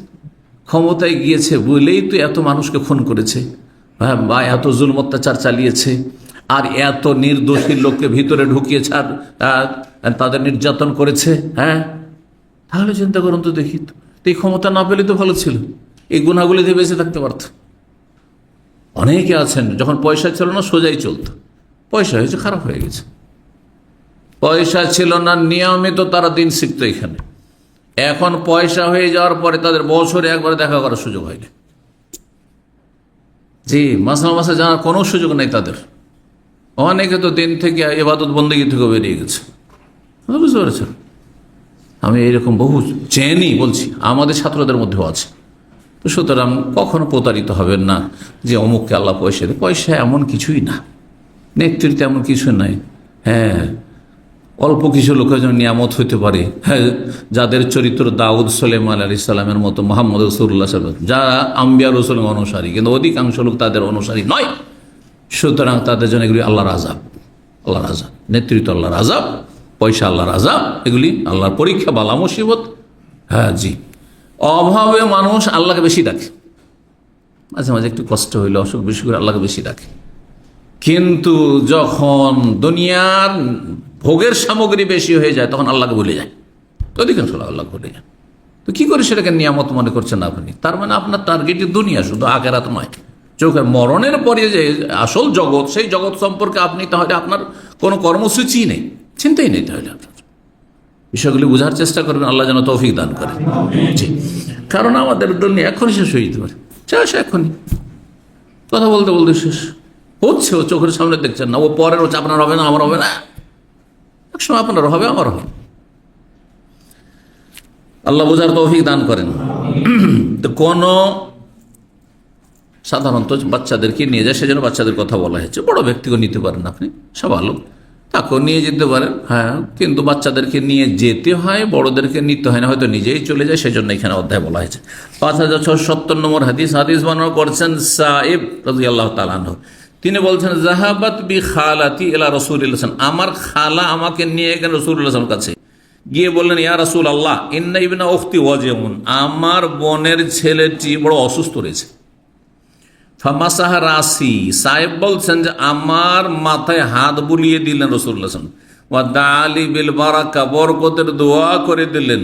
জি, হাত ফিরিয়ে দেওয়া নবী সাল্লাল্লাহু আলাইহি ওয়াসাল্লামের চিকিৎসা একটি বরকত। নবী সাল্লাল্লাহু আলাইহি ওয়াসাল্লামের সব কিছুতে বরকত ছিল, যেটি আমাদের নেই। কিন্তু তবে আমরা দোয়া পড়ে যদি হাত ফিরাই সেটি বিভিন্ন বিষয়, কারণ দোয়ার সেটি বরকত, আমার বরকত নাই। এটি পার্থক্য অবশ্যই নবীর সাথে আর অন্যান্য নেক ব্যক্তিদের সাথে রয়েছে। এই পার্থক্য যদি না করেন তাহলে আপনি পথভ্রষ্ট, শিরকি বরকত তখন হয়ে যাবে। আমার হাতে কেউ বরকত যদি মনে করে, পীরের হাতে বরকত মনে করে, তো এটা শিরকিতে বরকত, শিরকি বরকত। কিন্তু রাসূলুল্লাহ হাতে বরকত ছিল, থুথুতে বরকত ছিল, নবী সাল্লাল্লাহু আলাইহি সাল্লামের কাপড় চোপড় লেবাস পোশাকে বরকত ছিল, এটি বিশ্বাস করতে হবে। এটি নবী সাল্লাল্লাহু আলাইহি সাল্লামের মুজিজা এবং নবী সাল্লাল্লাহু বৈশিষ্ট্য। এটি শুধু তাকে এই মর্যাদা দেওয়া হয়েছে, আর কাউকে দেওয়া হয়নি। আবু বকর ওমরকেও দেওয়া হয়নি, কেউ আবু বকর ওমরের কাছে এইরকম বরকত নিতে আসেননি। জি, তো বলছেন যে আমার জন্য বরকতের দোয়া করে দিলেন। সুম্মা তাওয়াজ্জা, তারপর উযু করলেন। ফাশারাবতু মিন ওযুইহি, তার উযুর অবশিষ্ট পানি আমি পান করলাম। তাহলে উযুর করার পরে যে পানিটা বাঁচলো সেই পানি নবী সাল্লাল্লাহু আলাইহি ওয়াসাল্লামের যেটি বিশেষ করে তাতে বরকত রয়েছে। আর এমনিও উজুর পানি, উজু করলেন আপনি, সেই পানি যদি নিজে পান করতে পারে। ওয়াকুমতু খালফা জাহরিহি, এবং তার পিঠের পেছন দিকে আমি দাঁড়ালাম। যেহেতু নাবালক ছেলে, তো নবী সাল্লাল্লাহু আলাইহি ওয়াসাল্লামের চারদিকে ঘোরাফেরা করছে বাচ্চারা কিন্তু স্থির থাকে না। দেখেন, যেই ছেলেটি অল্প বয়সী সবসময় লাফালাফি করত, বড় হওয়ার পরে বদরে স্থির হয়ে বসে আছে। বাচ্চা কখনো পারবে না বুঝতে। অনেকে মনে করে আমি বসে আছি, আমার ছেলে কেন দুষ্টুমি করছে, লাফালাফি করছে। না, এটা তার প্রকৃতি, করবে। ও যদি লাফালাফি না করে আপনার মতো ভদ্র হয়ে সোফাতে বসে থাকে, তাহলে জানবেন যে এই ছেলে ভেদা হবে। ভেদা বুঝেন, ভারী ছেলে হবে, কোনো কাজ হবে না, বেকার ছেলে হবে। হ্যাঁ, তার রক্তে অ্যাক্টিভিটিস আছে, সে এখন নড়াচড়া করবে, সবসময় হরকত করতে চায়, এটি তার জন্য উপকারী। এই যে ছেলে ছোট থেকে বেশি ভদ্র দেখেন, ওর ভবিষ্যৎ ভালো থাকে না, এটা শিখে নেন আপনারা। এই জন্য বাচ্চারা দুষ্টমি করছে, লাফালাফি করছে, আর এই করছে সেই করছে, এতে আপনি বিচলিত হবেন না। এই ছেলেটা ভবিষ্যৎ থাকতে পারে। হ্যাঁ, এই ছেলের মধ্যে কিছু মেধা শক্তি আছে। হ্যাঁ, অ্যাক্টিভ ছেলে। জি। ফানাজারতু ইলা খাতামিন নবুওয়াতি বাইনা কাতাফাইহি, তারপরে আমি দেখলাম নবী সাল্লাল্লাহু মোহরে নবুয়ত, নবী সাল্লাল্লাহু যে শেষ নবী, তার একটি মোহর লাগানো ছিল আল্লাহর পক্ষ থেকে পিঠের মাঝখানে। জি, বাইনা কাতাফাইহি, দুই কাঁধের মাঝখানে খাতামুন নবুওয়া, মোহরে নবুয়ত আমি দেখলাম। সেটি কেমন ছিল দেখতে? বসে মিসলা জিরিল হাজালাতে, সেটি আপনার কবুতর কি পায়রা বলে, তাই না? বুঝেন না? হ্যাঁ, পায়রার ডিমের মতো, পায়রার কাছাকাছি একটি পাখিকে হাজালা বলা হয়। আর তিরমিজির একটি হাদিসে হামামা শব্দটি এসেছে, আর হামামা মানে কবুতর হয়। তাহলে হতে পারে যে নবী সাল্লাল্লাহু কবুতরকে উদ্দেশ্য করেছেন, অথবা কবুতরের কাছাকাছি একটি পাখি রয়েছে, যেটি আমরা গুগলে সার্চ দিয়েও দেখলাম। আর সেই পাখির কিন্তু দেখতে একবার কবুতরের কাছাকাছি, পায়রার কাছাকাছি। সেটি তিতর পাখি। তিতর পাখিকে বুঝেন বাংলায়? বুঝেন না আর কি। তিতর পাখি দেখবেন, তিতর দিয়ে সার্চ দিলে পাবেন, আর হাজালা দিয়ে আরবি শব্দ, তাতেও সার্চ দিলে পাবেন। কিন্তু দেখতে মোটামুটি কবুতর মতো। কবুতরের জিররুন মানে ডিম, জিররুন মানে এখানে বাইজ মানে ডিম। তো কবুতরের ডিমের মতো বা কবুতর সদৃশ্য পাখির বা তিতর পাখির ডিমের মতো ছিল, একটু উঁচা হয়েছিল। তাহলে একটা গোস্তের অংশ ছিল, যেমন তিল থাকে, অনেকের থাকে না? জি, তিল থাকে। তো তিল তো ছোট হয়, সেটা একটু বড় ছিল, আর সে গোস্তটা একটু উঠেছিল। আর সেটা কতটা পরিমাণ উঠেছিল, উঁচা হয়েছিল, সেটা ছিল আপনার একটা কবুতরের ডিমের মতো ছিল। এটি ইমাম তিরমিজি রাহিমাহুল্লাহর ব্যাখ্যা, যে জিররুন মানে ডিম, আর হাজালা মানে হচ্ছে কবুতর বা কবুতর অনুরূপ একটি পাখি, জি, তিতর পাখি। আর অধিকাংশ ওলামারা ভিন্ন আরেকটি ব্যাখ্যা করেছেন, সেটি হচ্ছে জিররুন মানে বোতাম। আর আজকাল টেলারদের ভাষায় বোতামকে জির বলা হয়, আজরার, জানেন না? জিররুন মানে বোতাম। আর হাজালা হচ্ছে যে কনে, পাত্রী, নতুন যে বিয়ে করে নিয়ে এসছেন আপনি, নিয়ে আসার পরে যে আপনার বাসর রাতে তার জন্য, এই বাসরের জন্য একটি সুন্দর কাপড় চোপড় দিয়ে একবারে সাজিয়ে, এটি ছোট্ট ঘরের ভিতরে একটি আপনার তৈরি করা হতো, যেটাকে আপনি বলতে পারেন, যদিও অনুবাদক খাটিয়া বলেছে, কিন্তু খাটিয়া তো খাটের ক্ষেত্রে ব্যবহার করে, তাই না? সেটা আর খাটিয়া আবার নিজের যেসব খাট যাতে আপনারা ঘুমান, এটাকেও বলেন না মনে হয়, ওই মরার মৃতদেহ লাশ রাখার জন্য যেটা, ওইটার নাম খাটিয়া বলেন। কিন্তু অনুবাদক যে অনুবাদ করেছে বুখারীর, সে খাটিয়ার কিসের মতো? ঘণ্টির মতো। খাটিয়ার গোলাকৃত ঘণ্টির মতো, মানে ওই বোতামের মতো। তো ওটা কাপড় দিয়ে ঘেরা হয় সুন্দর করে। যেমন আমাদের দেশে মশার দেশ, তো এই উদাহরণটা দিলে বুঝবেন। মশার দেশ, তো আমাদের খাটের উপর কি থাকে? মশারি থাকে। তো মশারির মতো করে সুন্দর করে তৈরি করতো, যে এখানে বাসর হবে, আর এখানে নতুন বউ এখানে আজকে রাতে স্বামীর সাথে বাসর করবে, আর সেটাকে খুব সুসজ্জিত করা হইতো একবারে ফুল টুল দিয়ে আর কাপড় দিয়ে। অলঙ্কৃত করা হইতো। আর সেটা বন্ধ করার জন্য কি থাকতো, বোতাম থাকতো। এই বোতামগুলির আকার হয়তো এইরকম, ওই যেই রকম ছিল নবী সাল্লাল্লাহু আলাইহি ওয়াসাল্লামের দুই কাঁধের মাঝখানে পিঠে মোহরে নবুয়ত। এই কথাটি অধিকাংশরা বলেছেন। 19 নম্বর অধ্যায় বলছেন বাবু তামান্নিল মারিদিল মত। এই অধ্যায় হচ্ছে রোগী ব্যক্তি কি মৃত্যু কামনা করতে পারে? রোগের যন্ত্রণায় ছটফট করছে, আর কষ্ট বরদাস্ত হচ্ছে না, তো মরণ চাইতে পারে না? চাইতে পারে না। জি, মরণ চাওয়া পছন্দনীয় না, হারাম নয়। হ্যাঁ, হারাম হলে ইমাম বুখারী রাহিমাহুল্লাহ মরণ চেয়েছেন না, চাননি? হ্যাঁ, আল্লাহ মাদাকাত আলাইয়াল আরদু বিমা, ইমাম বুখারী তার জীবনী পড়ে দেখেন বা জীবনী আপনি শুনে দেখবেন যে তিনি শেষখানে যখন দেখলেন যে দেশের পর বিভিন্ন দেশের যেসব শাসকরা ছিল জালেম, এরা ইমাম বুখারীকে বরদাস্ত করতে পারছে না। হ্যাঁ, হিংসা, শত্রুতা বা যারা হিংসুক বিদাতি, তাদের আপনার চুগলখড়ির কারণে দেশ থেকে একের পর এক অঞ্চল থেকে বিতাড়িত হচ্ছেন। দোয়া করলেন, সেই ঈদ উল ফিতরের রাত ছিল। আল্লাহ মাদাকাত আলাইয়া আল আরদু বিমা রাহাবাত ফাকবিজনি ইলাইক। আল্লাহ, দুনিয়া এত প্রশস্ত থাকা সত্ত্বেও আমার জন্য সংকুচিত হয়ে গেছে, সংকীর্ণ হয়ে গেছে, ছোট হয়ে গেছে, সুতরাং তুমি আমাকে তোমার কাছে গ্রহণ করে নাও। আল্লাহ, আর তারপরে মারা গেলেন। কখনো কখনো দোয়া কবুল হয়, এই জন্য মরণ চাইতে হয় না। রাগে মরণ চাইছে না, হ্যাঁ, নিজের অথবা পরের।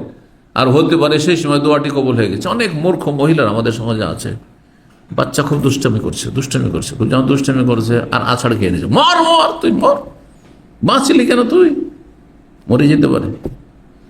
বদলে লানত, এটা লানত, অভিশাপ, এটা কখনো করতে নেই। রাগ হয়েছে খুব বদমাইশির কারণে বাচ্চার, এই যদি মরে যেতে তো ভালো হইতো, মরে যেতে তো ভালো হইতো, বলে না এগুলি হারাম, জায়েজ নাই, এটা বদদুয়া। কখন যে দুয়ার দরজা খোলা থাকে আল্লাহর, আর সাথে সাথে দোয়াটি কবুল হয়ে যেতে পারে।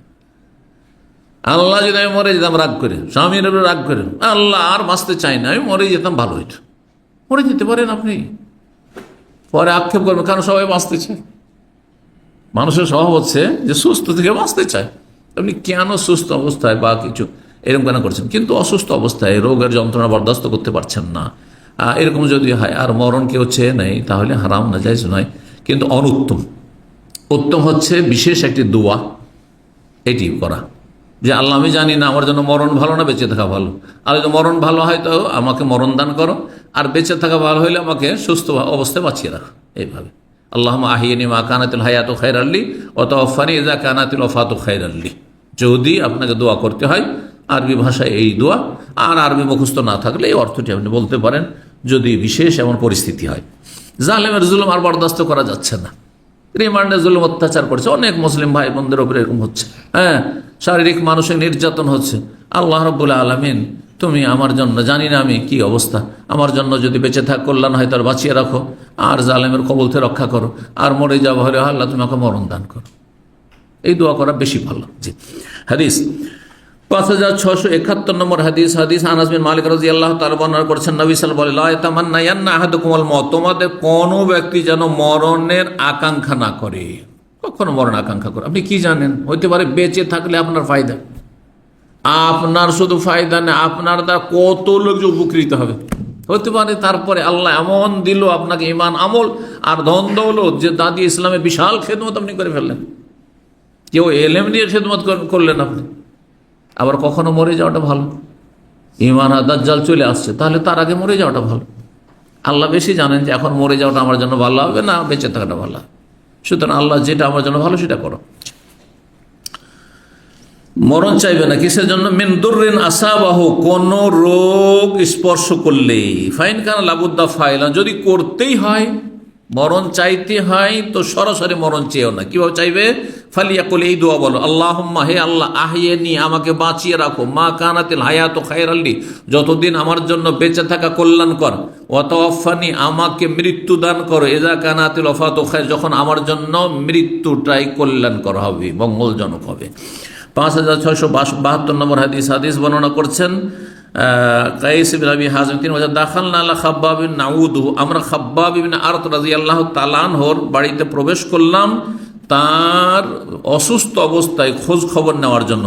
ওয়াকাদিক তাওয়াসাবাকা ইয়াতিন, আর তিনি তার রোগের চিকিৎসার জন্য 7টি শরীরে আগুন দিয়ে লোহা গরম করে দাগ দিয়েছিলেন। প্রাচীন যুগে একটি চিকিৎসার পদ্ধতি ছিল লোহা গরম করে কি করা, শরীরে দাগ দেওয়া। তো কিন্তু মুখমণ্ডলে দেবে না সেটি। আর আজকাল যেহেতু আরো উত্তম বিকল্প চলে এসছে, সেজন্য এগুলো করার কোনো প্রয়োজন নেই। ফাকালা, তখন তিনি বলেন, ইন্না আসহাবানাল্লাযিনা সালাফু, আমাদের সাথী সঙ্গীরা যারা আমাদের পূর্বে চলে গেছেন দুনিয়া থেকে, মাদাউ, তারা দুনিয়াতে অতিক্রম করেছেন, ওয়ালাম তানকাসমুদ দুনিয়া, দুনিয়া তাদের কোনো ঘাটতি করে দেয়নি, যে দুনিয়া ভোগ বিলাস পায়নি, ধন সম্পদ পায়নি, সেজন্য ক্ষতি হয়েছে, কোনো ক্ষতি হয়নি। আমাদের আগে যারা চলে গেছেন ভালো অবস্থায় চলে গেছেন জান্নাতি। ওয়াইন্না আসাবনা মা লা নাজিদু লাহু মাওদান ইল্লা তুরাব, আর আমরা এমন ধন সম্পদ পেলাম যে সেটা ব্যয় করার কোনো জায়গা পাচ্ছি না, একমাত্র মাটি ছাড়া, মানে পাকা মাটি দিয়ে পাকা বাড়ি করা যায়।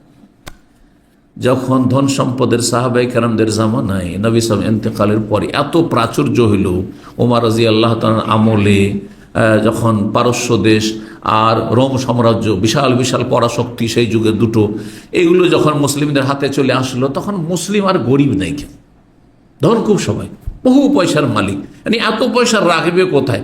তখন সবাই পাকা বাড়ি তৈরি করা শুরু করলো। মাটির বাড়ি, পাকা বাড়ি। তার আগে কিসের? খেজুরের ডাল, খেজুরের পাতা দিয়ে বাড়ি, খড়ের বাড়ি ছিল। তো ওই কথা বলছেন যে আমাদের এত পয়সা হতে লাগলো যে এই পয়সা রাখবো কোথায়? তখন তার এইরকম ছিল না যে পয়সা হয়েছে চলো আমোদ ফুর্তি করে আসি সিঙ্গাপুর থেকে, যাই ইউরোপ আমেরিকা ঘুরে আসি আর সেখানে লম্পটি করে আসি, যেমন আজকাল পয়সাওয়ালারা করছে অধিকাংশই। এইসব তার ছিল না। তাহলে কি করবে এত পয়সা? কোথায় কোথায় কোথায় রাখবে? তখন তার ব্যাংকও ছিল না, ব্যাংক রাখবে, তাহলে মাটির তলে পুঁতে রাখতো এত পয়সা। তখন করলো কি, তখন ধীরে ধীরে মাটির বাড়ি হইতে লাগলো, মাটি থেকে আস্তে আস্তে পাকার বাড়ি হইতে লাগলো, এই আর কি। তো মাটির বাড়ির কথা বলছেন। ওয়ালাউলা আন্না নফসান নাহানা, যদি আমাদেরকে নবী সাল্লাল্লাহু আলাইহি ওয়াসাল্লাম নিষেধ না করতেন আন্না দুআ বিল মউতি, মরণের দোয়া করতে, তাহলে দাওতো বিহি, আমি মরণের দোয়া করতাম, কারণ খুব অসুস্থ আর এই যন্ত্রণা আমার বরদাস্ত হচ্ছে না। সুম্মা আতাইনাহুম মারাতান উখরা, বলছেন কাইস বিন হাজিম যে আবার দ্বিতীয়বার তার কাছে আসলাম, দেখি সুস্থ হয়ে গেছেন তিনি, অসুস্থ অবস্থায় একবার দেখে আসলাম, আর একবার তার কাছে এসে তখন দেখছি ওয়াহইয়াবনি হায়াতাল্লাহ, তার একটি দেয়াল তিনি তৈরি করছেন, মানে বাড়ির মাটির দেয়াল তৈরি করছেন। তার আগে তাহলে কাঁচা এর বাড়ি ছিল, খড়ের বাড়ি ছিল, তো মাটির দেওয়াল তৈরি করছেন। ফাকালা, তখন তিনি বললেন, ইন্নাল মুসলিম লা ইউজারু ফি কুল্লি শাই, মুসলিমকে প্রতিদান নেকি দেওয়া হয় প্রত্যেকটি কাজে, প্রত্যেক ভালো কাজের নেকি আছে। আপনি যে ঘর বাড়ি তৈরি করছেন সেটা যদি অপব্যয় না হয়, সীমাহীন খরচ না করেন, প্রয়োজন আছে আপনার, ধরেন থাকার জন্য 2টো রুম লাগবে, একটা কিচেন লাগবে, মেহমান আসলে তাদের জন্য একটা রুম লাগবে, ঠিক না? তো এইরকম যদি রাখেন প্রয়োজন যতটা ততটা, তাহলে কোনো অসুবিধা নেই, এগুলো প্রয়োজন। কিন্তু থাকেন না, বছরে একবার আসবেন আর ওই গ্রামের বাড়িতে 2 দিন 3 দিন থাকবেন, তারপর আবার চলে গেলেন, গোটা বছর সেখানে শয়তান বাস করছে, জিন শয়তান বাস করছে সেখানে, এরকম বাড়ি তৈরি করার নেকির কাজ নয়, গুনার কাজ, অপচয় এগুলো। এই টাকাটা গরিব মিসকিন যারা খেতে পাচ্ছে না, ইয়াতিম বিধবা, তাদেরকে দান খায়রাত করে। অনেক পয়সাওয়ালারা তাই করছেন, প্রত্যেক শহরে বাড়ি, প্রত্যেক শহরে বাড়ি, বাড়ি আর বাড়ি, যেখানে যায়ও না 5 বছর আসেন, তারপরে বাড়ি তৈরি করা আছে, বিল্লা তৈরি করা আছে, এগুলি অপচয়। তো বলছেন যেহেতু তিনি কিছু তৈরি করছিলেন, মাটির দেয়াল তৈরি করছিলেন, তো বলছেন যে তখন ফজিলত বর্ণনা করছেন যে প্রত্যেকটি মুসলিমের কাজে কি রয়েছে, যা খরচ করবে তাতে নেকি রয়েছে, ইল্লা ফি শাইইন ইয়াজআলু ফি হাযাত তুরাব, তবে যদি এই মাটির বাড়ি তৈরি করে, আমি যেটা তৈরি করছি, এতে কোনো নেকি নেই, এতে কোনো নেকি নেই। অনেক সালাফগণ, সাহাবাই কেরামগণ এইরকম বাড়ি, পাকা বাড়ি তৈরি করে আপত্তিকর মনে করতেন, আপত্তিকর মনে করতেন, যদিও সেটা সঠিক হচ্ছে যে না, প্রয়োজন হলে অসুবিধা নেই, যুগ উপযোগী বাড়ি আপনাকে করতে হবে। আজকাল কি আর কাঁচা বাড়ি চলবে? খড়ের বাড়ি চলবে না মাটির বাড়ি চলবে? আপনার কাঁচা বাড়ি না, টিনের বাড়ি রাখবেন, আর ঝড় আসবার উড়িয়ে নিয়ে চলে যান। আপনার পয়সা আছে, পাকা বাড়ি করেন, কিন্তু অতিরিক্ত বেশি করবেন না, খুব বেশি। আর তারপরে আপনি সীমাহীন খরচ করবেন না, আপনি যে তাতে 10 লাখে হবে সেখানে কোটি কোটি টাকা তাতে খরচ করছেন, এমনটা যেন নয়। তো যাই হোক, 5673 নম্বর হাদিস মনে করেছেন আবু হুরায়রা রাদিয়াল্লাহু তাআলা আনহু, তিনি বলেন যে আমি রাসূলুল্লাহ সাল্লাল্লাহু আলাইহি ওয়াসাল্লাম বলতে শুনেছি, লা ইউদখিলা আহাদান আমালুহুল জান্নাহ, তোমাদের কোন ব্যক্তিকে তার আমল জান্নাতে প্রবেশ করাতে পারবে না। কোন ব্যক্তিকে তার আমল জান্নাতে নিয়ে যেতে পারবে না। শুধু আমল দিয়ে জান্নাতে যাবেন? আল্লাহ যদি বলেন যে এই তোমার চোখ দিয়েছিলাম, দৃষ্টিশক্তি, এর বিনিময়ে কি দিও বলো? তো বিক্রি করবেন চোখ? আপনাকে 1 কোটি রিয়াল দেওয়া হবে, আপনার চোখ বিক্রি করে দেন, করবেন না? মোটেই না। তাহলে আপনার কাছে কত টাকা আছে দেখুন তো, হিসাব করে দেখেন এক একটা। এই হাতটার মূল্য কত নেবেন? আপনার হাতটা কেটে নেওয়া হবে, এই করে এক একটা অঙ্গ বিক্রি করেন তো দেখি, মূল্য ফেলেন, দেখবেন যে আপনার কাছে একটা টাকা নেই, কিন্তু আপনার মাথা থেকে পা পর্যন্ত যা দেওয়া হয়েছে সেগুলি গোটা দুনিয়ার বিনিময়ে আপনি বিক্রি করেন। আপনি যদি বলা হয় যে আপনার ব্রেনটা দিতে আজকে থেকে আপনি পাগল করে দেওয়া হবে, আপনার ব্রেনটা আমাদের কাছে বিক্রি করে দেন, করবেন? কত নিয়ামত রয়েছে। আপনার একটা পায়ের দাম কত, দুটোর কত হইল, এইভাবে আপনার এক একটি অঙ্গ বিক্রি করেন তো দেখি, কত নিয়ামত আল্লাহ দিয়ে রেখে, চিন্তা করুন। কিন্তু এইভাবে কোনোদিন মানুষ চিন্তা করে, যার ফলে আল্লাহ শুকরিয়া আদায় করতে পারে না। এত সুস্থ থেকেও শুধু টাকা নাই, সেজন্য হাহাকার অবস্থা। অথবা টাকা আছে কিন্তু আমার সাথে সবাই বড় লোক হয়ে গেছে, আমি শুধু গরিব হয়ে থেকে গেলাম, সেই জন্য অশান্তি। না না, আল্লাহ অনেক কিছু দিয়ে রেখেছেন, বলুন আলহামদুলিল্লাহ। তো আমল দ্বারা কেউ জান্নাতে যেতে পারবেন না। কালু ওয়ালা আনতা ইয়া রাসূলুল্লাহ, সাহাবীরা বলেন আপনি আপনার আমল দিয়ে জান্নাত যেতে পারবেন না? কাল আল্লাহ, না আমিও যেতে পারবো না। ওয়ালা আনা, আমিও না। ইল্লা ইয়াতাগাম্মাদানি আল্লাহু বিফাদলিন ওয়া রাহমা, তবে আল্লাহ যদি তার অনুগ্রহ এবং দয়া দিয়ে আমাকে ঢেকে নেন, আল্লাহর দয়াতে যেতে পারবো। কিন্তু আল্লাহর দয়া কিসে হবে? তার মানে এই নয় যে আমল করবো না, শুধু আল্লাহর দয়া। আমলবিহীন আল্লাহর দয়া আসবে? আমল দিয়ে জান্নাতে যাওয়া যাবে না, কিন্তু আমল আল্লাহর দয়া অনুগ্রহ পাওয়ার কি মাধ্যম, শুধু মাধ্যম লাগবে আপনাকে, এর মাধ্যমে হবে। আপনার ইমান, আপনার 5 ওয়াক্ত সালাত, আপনার রমজান মাসের সিয়াম রোজা, আপনার যাকাত দান সাদকা, আপনার হজ, আপনার ওমরা, আপনার নেক আমল, আপনার পাপ থেকে বেঁচে থাকা, আপনার সততা, আপনার আমানত, আপনার পরোপকারী হওয়া, এগুলি আল্লাহর রহমতকে টেনে নিয়ে আসবে, আল্লাহর রহমতের ওসিলা হবে। জি, ফাসাদ্দুদু, সুতরাং তোমরা মধ্যম পন্থা অবলম্বন করো। কারেবু, আল্লাহর সান্নিধ্য অর্জন করতে থাকো, আল্লাহর নৈকট্য অর্জন করতে থাকে। ওয়ালা ইয়াতামান্না আহাদুকুমুল মওত, তোমাদের কেউ যেন মরণ আকাঙ্ক্ষা না করে। কেন? ইম্মা মুহসিনান, যদি আপনি ভালো মানুষ হন, ধরেন আপনি মরণ চাইছেন আর ভালো মানুষ খুব, তো মরলে তো জান্নাত, ঠিক আছে, কিন্তু বাঁচলে কি ক্ষতি? আরো বেশি নেকি নিয়ে যাবেন, যতটা ব্যালেন্স আপনার হয়েছে তার চাইতে বেশি নিতে পারবেন। আরো 10-20 বছরে কত নামাজ হবে চিন্তা করুন তো, একদিনে কত নামাজ, তাহলে মাসে কত হয়, বছরে কত হয়, হ্যাঁ এভাবে হিসাব করেন তো দেখি, কত নামাজ, কত রোজা, কত লাইলাতুল কদর, শবে কদর, কত নেক আমল করতে পারলেন আপনি। জি, তো বলছেন যদি ভালো মানুষ হয়, ফালাল্লাহু আইয়াজদাদা খায়রান, তাহলে সে আরো বেশি নেকি বৃদ্ধি করতে পারবে, আরো নেকি বাড়াইতে পারবেন। ওয়াইম্মা মুসিয়ান, আর যদি গুনাহগার হয়, পাপী লোকের মরে যাওয়া ভালো না তার তওবা করে যাওয়াটা ভালো, সংশোধন করে যাওয়াটা ভালো। যদি খারাপ মানুষ হয়, ফাল্লা আল্লাহ আইয়াস্তাতিবা, তো হতে পারে সে তার নিজের সংশোধনের সুযোগ পাবে, ফিরে আসার সুযোগ, আল্লাহর দিকে ফিরে আসার সুযোগ পেয়ে গেল। এখন তওবা করেনি, কিন্তু 10টা বছর বাঁচার জন্য 5 বছর পরে সে নামাজি হয়ে গেছে, ধার্মিক হয়ে গেছে, আল্লাহ ভীরু হয়ে গেছে, আল্লাহর কাছে কান্নাকাটি তওবা করছে, ভালো মানুষ হয়ে গেল। এখন সে মাজার পূজা করছে, কিন্তু 5 বছর পরে সে হইতে পারে মোহে তৌহিদবাদী হয়ে গেছে, ঠিক না? এখন সে অমুসলিম হিন্দু হয়ে আছে, এখন মরে গেল সোজা জাহান্নামে, কাফের কি খ্রিস্টান হয়ে আছে, ইহুদি হয়ে আছে, কালকে কালমা পড়ে মুসলমান হয়ে গেছে, জান্নাতে চলে গেল। বুঝা গেছে? এই জন্য কখনো আপনি যখন আপনার রেজাল্ট জানছেন না, আপনি আল্লাহর কাছে কখনো মওত চাইবেন না। আপনি চাইবেন আল্লাহ আমার জন্য বেঁচে থাকা কল্যাণকর হলে বাঁচিয়ে রাখো, আর মরণ কল্যাণকর হলে মরণ দাও। 5674 নম্বর হাদিস বর্ণনা করছেন আব্বাদ বিন আব্দুল্লাহ বিন জুবাইর। তিনি বলছেন সামিয়তু আয়েশা, আমি আয়েশা রাদিয়াল্লাহু তাআলাকে বলতে শুনেছি। সামিয়তু নবী সাল্লাল্লাহু, তিনি বলছেন নবী সাল্লাল্লাহু আলাইহি ওয়াসাল্লামকে বলতে শুনেছি। ওয়াহ মুস্তানিদুন ইলাইয়া, সেই সময় নবী সাল্লাল্লাহু আলাইহি ওয়াসাল্লাম আমার শরীরে বা রানে হেলান দিয়েছিলেন, মৃত্যু শয্যায় ছিলেন। শেষ অবস্থায় ছিলেন।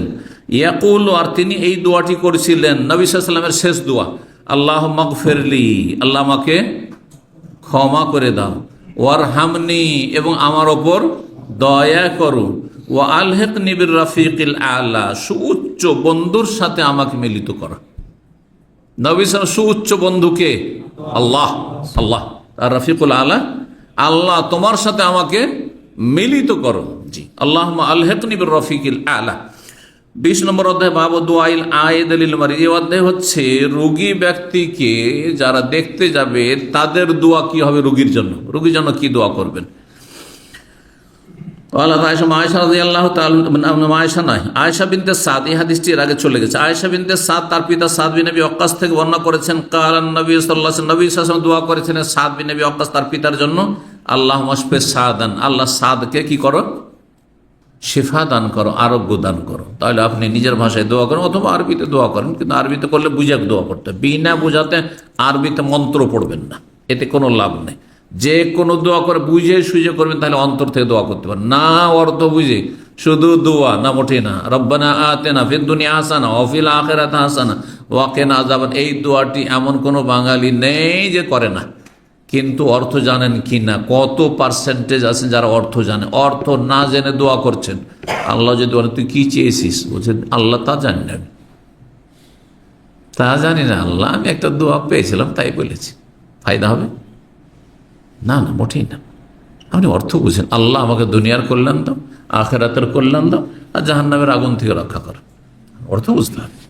অর্থ বুঝে দোয়া করেন তো সবচেয়ে উত্তম দোয়া কোরআনের দোয়া, তারপরে উত্তম দোয়া রাসূলুল্লাহ সাল্লাল্লাহু আলাইহি ওয়াসাল্লাম হাদিসের দোয়ায়ে মাসুরা, আর তারপরে আপনার ভাষা আমার ভাষার দোয়া। কিন্তু অর্থ না জানলে আপনি যার অর্থ বুঝছেন আপনার নিজের মাতৃভাষায় দোয়া করেন।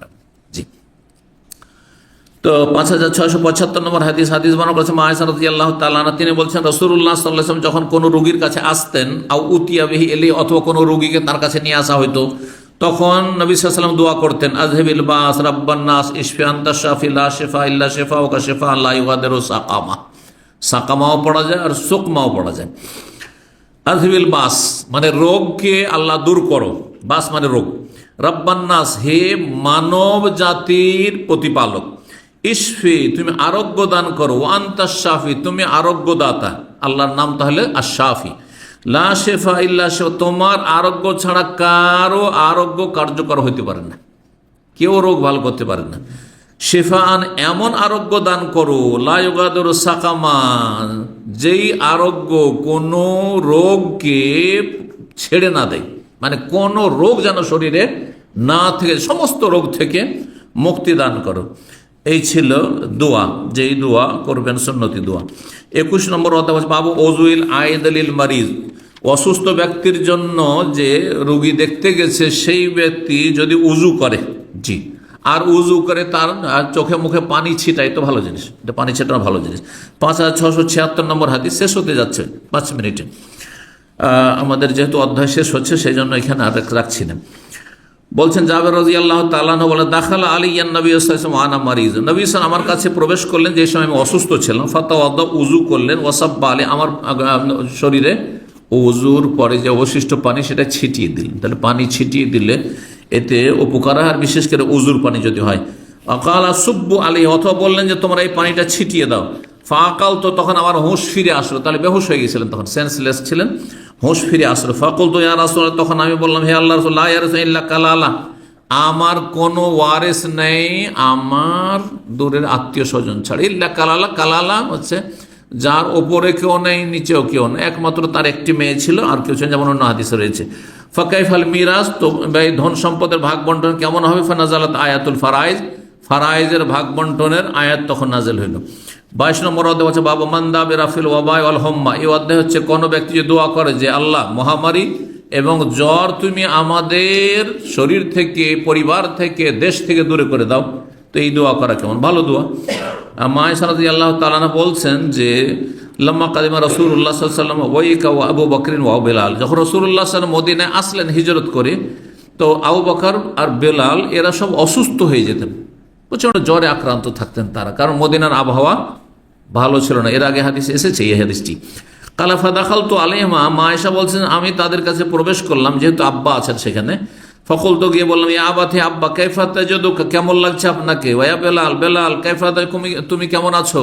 অসুস্থ অবস্থায় তাহলে জিজ্ঞাসা করা, নিজের নিকট আত্মীয়কে তো জিজ্ঞেস করবেন, কিন্তু বেগানা পুরুষকেও যদি কোনো মহিলা জিজ্ঞাসা করে ফিতনার আশঙ্কা না থাকে তো জায়েজ আছে।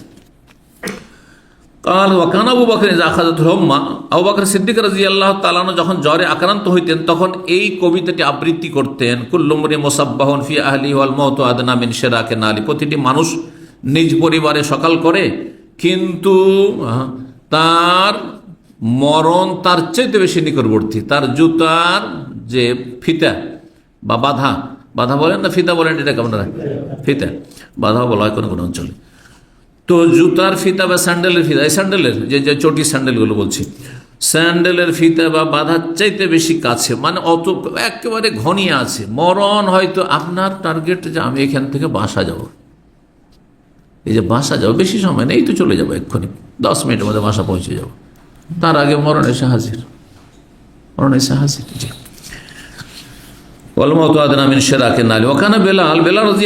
যখন জ্বরটা ভালো হয়ে যেত, ছেড়ে যেত, ইয়ারফা আকিরাত, তার উচ্চ স্বরে বলতেন, তিনি উচ্চ স্বরে আওয়াজ করে বলতেন, আলা লাইতা শেরি হালাবি তান্নাইলাইর, মাতৃভূমিকে স্মরণ করে, মক্কাকে স্মরণ করে, হায় যদি আমি জানতে পারতাম যে আমি কি কোনো একটা রাত কাটার সুযোগ পাবো মক্কায়, এমন এক উপত্যকায় যেখানে আমার আশেপাশে ইজখার এবং জালিল নামক ঘাস থাকবে, কারণ মক্কায় এই ঘাসগুলি হইতো।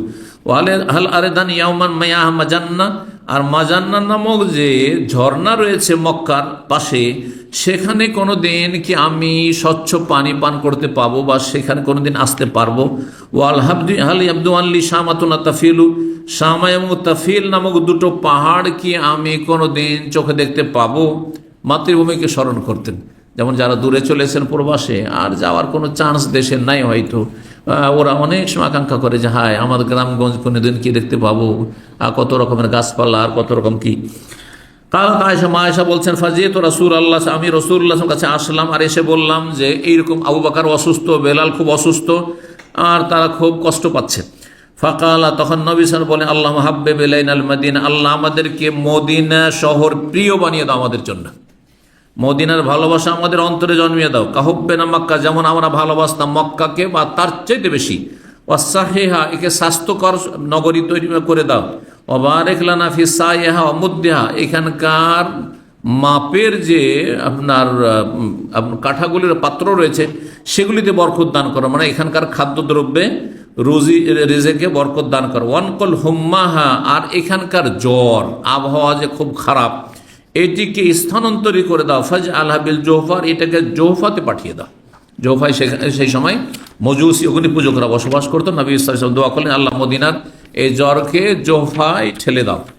এই দোয়া করেছেন রাসূলুল্লাহ সাল্লাল্লাহু আলাইহি ওয়াসাল্লাম। সুতরাং কোনো শহরের জন্য, কোনো এলাকার জন্য, সুস্থতার জন্য, সেখানকার ব্যক্তির বা পরিবার সমাজের সুস্থতার জন্য, নিরাপত্তার জন্য দোয়া করে এই হাদিস দ্বারা প্রমাণিত হয়। জাযাকুমুল্লাহ খাইরান ওয়া সাল্লাল্লাহু আলা মুহাম্মদ ওয়া আলা আলিহি ওয়া সাহবিহি আজমাইন।